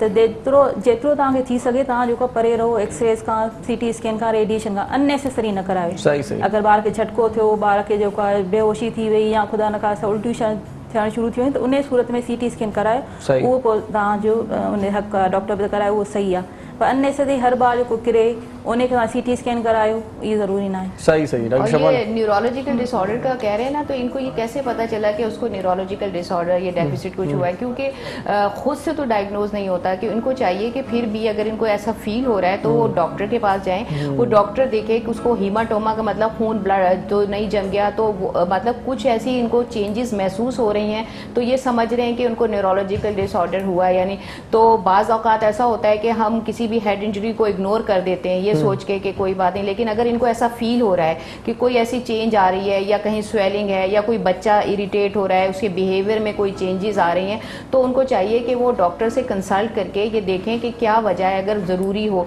यानी कोई अगर इनको समझ आ रहा है कि कोई वजह है जो इनको ऐसा महसूस हो रहा है, वैसे तो बच्चे गिरते रहते हैं, कोई फ़र्क नहीं पड़ता, अगर उसको कोई साइन सिम्टम्स नहीं है तो फिर तो वेल एंड गुड, लेकिन अगर इनको कोई चीज़ फील हो रही है तो इसको इग्नोर ना करें, क्योंकि अक्सर हेड इंजरीज जो है वो आगे चल के प्रॉब्लम करती हैं। अच्छा, दूसरा कोरोना के बारे में एक और बहुत अहम चीज़ जो है वो रिसर्चेज में आई है कि जो मेरे पास जो है, क्योंकि मैं डॉक्टर्स को भी पढ़ाती हूँ, मेरे मेडिकल एजुकेशन के जो है वो सेमिनार्स होते हैं पाकिस्तान और पाकिस्तान से बाहर भी, तो मुझे वहाँ से भी बहुत से लोगों के सवाल ये आए थे कि एक अगर कोई मदर जो प्रेग्नेंट है और उसका जो है कोविड-19 जो है या कोविड का टेस्ट पॉजिटिव आ जाता है, तो उसके बच्चे में जो है वो कोविड का जो है वो टेस्ट अगर पॉजिटिव है तो क्या बच्चे में जो है कोरोना वायरस ट्रांसफ़र होगा या नहीं। तो उसके लिए जवाब ये आया, जो रिसर्चेस ने की, यूके की रिसर्चेस के मुताबिक ये आया कि अगर कोई मदर जो है वो प्रेग्नेंट है तो उसके बच्चे में कोरोना वायरस ट्रांसफ़र नहीं होगा। उसकी वजह यह है कि बच्चा जिस फ्लूइड में होता है उसे एमनियोटिक फ्लूइड कहते हैं। तो जितनी भी रिसर्च की गई है, एमनियोटिक फ्लूइड के अंदर कोई भी ऐसे ट्रेसेस नहीं मिले, अगर मदर पॉजिटिव है तो वो वहाँ तक नहीं पहुँचा। ठीक है। अच्छा। ये इसलिए कि जो मदर्स अगर प्रेग्नेंट हैं और अगर उनका कोविड-19 उनका पॉजिटिव आ जाता है तो उन्हें परेशान होने की जरूरत नहीं कि उनके बेबी में 100% जो है तो प्रेग्नेंट मदर्स की बात हो गई, लेकिन अच्छा दूसरी रिसर्च ये आई कि लोगों ने ये पूछा कि अगर जो मदर बेबी उसका हुआ है अभी नया हुआ है, वो मदर फीड पर है, तो मदर्स जो है वो उनको दूध पिला सकती हैं या नहीं। तो उसके लिए जो रिसर्च यूके की आई, जो उनकी हेल्थ ऑर्गेनाइजेशन ने जो इनको जो है इंस्ट्रक्शन दिए हैं, उसमें ये बताया कि जो रिसर्च हुई, जो माँ का दूध है मिल्क, उसके अंदर भी जो है कोरोना वायरस के ट्रेसेस नहीं मिले। अगर माँ पॉजिटिव है लेकिन फिर भी जो है कोरोना वायरस माँ के दूध तक नहीं पहुंचा। तो आप ये देखें कुदरत की इतनी बड़ी नेमत है कि माँ को कोरोना वायरस पॉजिटिव है। अच्छा, तीसरा सवाल ये हुआ कि जैसे जो माएँ प्रेग्नेंट हैं तो लोग ये पूछते थे कि अगर प्रेगनेंसी है तो क्या उसको फौरन उनको पहले डिलीवरी करा दी जाए। तो ऐसा नहीं है कि अगर मदर जो है कोरोना वायरस पॉजिटिव है तो वहाँ पे यूके में जितनी भी जो रिसर्च की गई, मदर्स को फुल टाइम पे जो उनका टाइम था उस वक्त जो है बेबी डिलीवर कराया गया। लेकिन अगर किसी वजह से माँ की हालत ख़राब हो रही है, वो सीवियर किसी डिस्ट्रेस में, रेस्पिरेटरी में जा रही है, तो फिर उसमें उसको इंड्यूस या पहले जो है उन बच्चों की बर्थ कराई गई। और फिर इस तरह की औरतें अगर जिनके अंदर जो कि प्रेग्नेंट लेडीज़ हैं और उनके अंदर कोरोना वायरस पॉजिटिव आ जाता है तो उनके लिए जो इंस्ट्रक्शन फॉलो करनी है उन्होंने ये, एक तो पानी उन्होंने बहुत ज़्यादा पीना है। पानी पीने से ये होता है कि ब्लड जो है वो आपका पतला रहेगा, क्योंकि इसमें ब्लड क्लॉट होने के चांसेस होते हैं जो आपके मुख्तलिफ जो ऑर्गन्स है आपकी बॉडी के उनको डैमेज करता है। तो आपने ज़्यादा से ज़्यादा पानी पीना है ताकि आपका खून में जो है वो पतला रहे। दूसरा, आपने कीप मूविंग, यानी हर वक्त मूव करना है, बॉडी में हीट प्रोड्यूस हो। और ये दो इंस्ट्रक्शन जो हैं वो तमाम प्रेग्नेंट लेडीज प्लस ये कि आम आदमी को भी अगर वो कोरोना वायरस पॉजिटिव हो जाता है तो उसको पानी बहुत ज़्यादा पीना है। और सेकंड जो है वो उसने मूवमेंट में रहना है, बिस्तर पे लेटे नहीं रहना। अगर वो क्वारंटीन है तब भी वो उसको मूवमेंट में रहना है ताकि उसकी बॉडी जो है वो मतलब अपने कमरे में वॉक कर सकता है। जी, अपने कमरे में ही जो है वो होनी चाहिए। जी बिल्कुल, उसकी जो है वो मूवमेंट होनी चाहिए। और एक और दूसरी अगर टाइम है तो मैं बता देती हूँ। देखिए, लोगों के अंदर बहुत ज़्यादा मिसकंसेप्शन ये हो रहा है कि कोरोना वायरस की वैक्सीन के हिसाब से। तो हम सबको ये कहना चाहेंगे, लोगों को जो यहाँ पर देख रहे हैं हमें व्यूवर्स, तो उनके लिए ज़रूरी ये है कि कोरोना वायरस जो है वो एक ऐसा वायरस है, ग्लोबल पेंडेमिक, यानी पूरी दुनिया में। और आपके सामने 6 करोड़ से भी ज़्यादा लोग जो हैं वो इससे इफेक्टेड हैं। उसमें बच्चे, बड़े, बूढ़े, कोई इसने किसी भी उम्र का लिहाज नहीं करना। तो इसमें कोशिश यही करनी है। इसका बचाव के सिर्फ 2 तरीके हैं। एक तो आपने वैक्सीनेशन करा ली। वैक्सीनेशन लगाने से ये होगा कि अगर आपको ये वायरस अटैक करता भी है तो आपको कम, अच्छा इसमें अक्सर लोगों को ये जहन में है कि हमने वैक्सीन कराई लेकिन उसके बाद भी हमें जो है कोरोना वायरस हो गया, तो उन लोगों के लिए ये कहना है कि जो 2 डोज वाली जो कोरोना वायरस की वैक्सीन है साइनोफार्म जो लगाई जाती है, जब पहला डोज लगाया जाता है उसके दूसरा डोज लगता है 21 दिन के बाद, और 21 दिन के बाद भी अगर 15 दिन के बाद जो है आपके जिस्म में रेजिस्टेंस पैदा होती है कोरोना वायरस के खिलाफ, यानी आपने जब कोरोना वायरस की दोनों वैक्सीन लगाई उसके 15 दिन तक आप रिस्क पर होते हैं कोरोना वायरस के। अक्सर लोग एक वैक्सीन का डोज लगाते हैं और अगर उन्हें कोरोना वायरस हो जाता है तो इसका मतलब ये है कि वो अभी उसके अंदर डेवलप ही नहीं होती इस वैक्सीन का इफेक्ट, तो वो लोग मिसअंडरस्टैंडिंग का शिकार हो जाते हैं और लोगों से ये कहते हैं कि वैक्सीन के बावजूद भी जो है वो हमें कोरोना वायरस हो। उसकी वजह ये होती है कि उन्होंने अपना डोज पूरा नहीं किया होता और सेकंड डोज के 15 दिन के बाद जो है वो आपके जिस्म में इम्यून सिस्टम आपका स्ट्रांग होता है, तो आपने जो है प्रॉपर अपना कोरोना वायरस का जो है ये कोर्स कंप्लीट करना है। सही सही, कोई मैसेज देना चाहेंगी आप? जी, मैसेज यही है कि क्योंकि ऑटोइम्यून जो हमारा ये आर्थराइटिस का डे है, इसके हिसाब से हर इंसान को जीने का हक है, दर्द के बगैर जीने का हक है, और आप सबका दर्द दूर करने के लिए हमारी पूरी डॉक्टर्स की टीम पाकिस्तान में मौजूद है जो आप सब लोगों के साथ है और हर तरह से हमारा ताउन आपके साथ है। ये जान आपकी अमानत है और इसकी हिफाजत करना आपका फर्ज है। सही, लेकिन फीस के साथ जी आप कोई मैसेज फीस नहीं लेंगे तो डॉक्टर का घर कैसे चलेगा?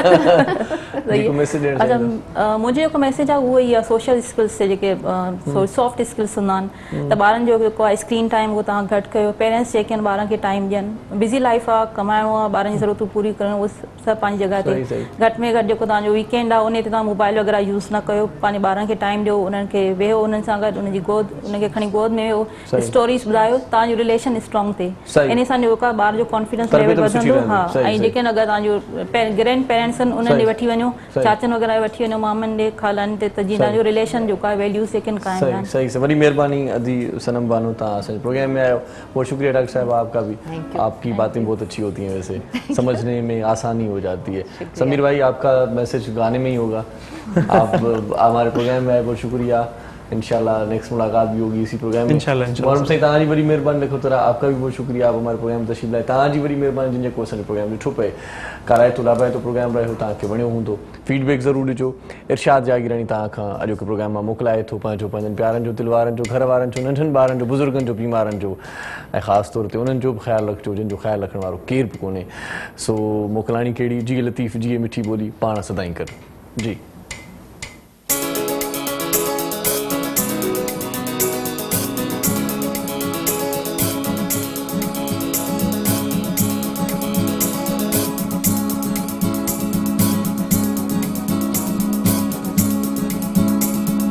जितना भी तुम मुझसे पास तेरे में,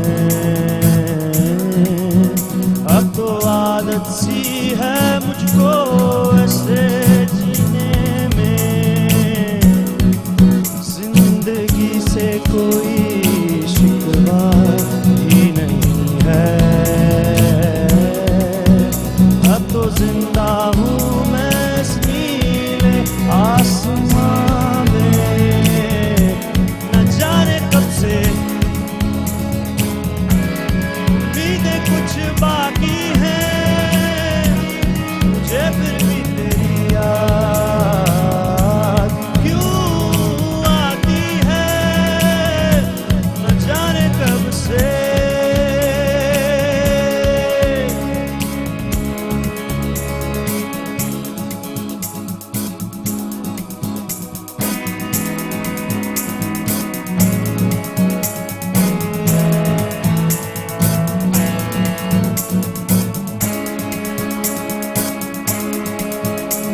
उदासी है मुझको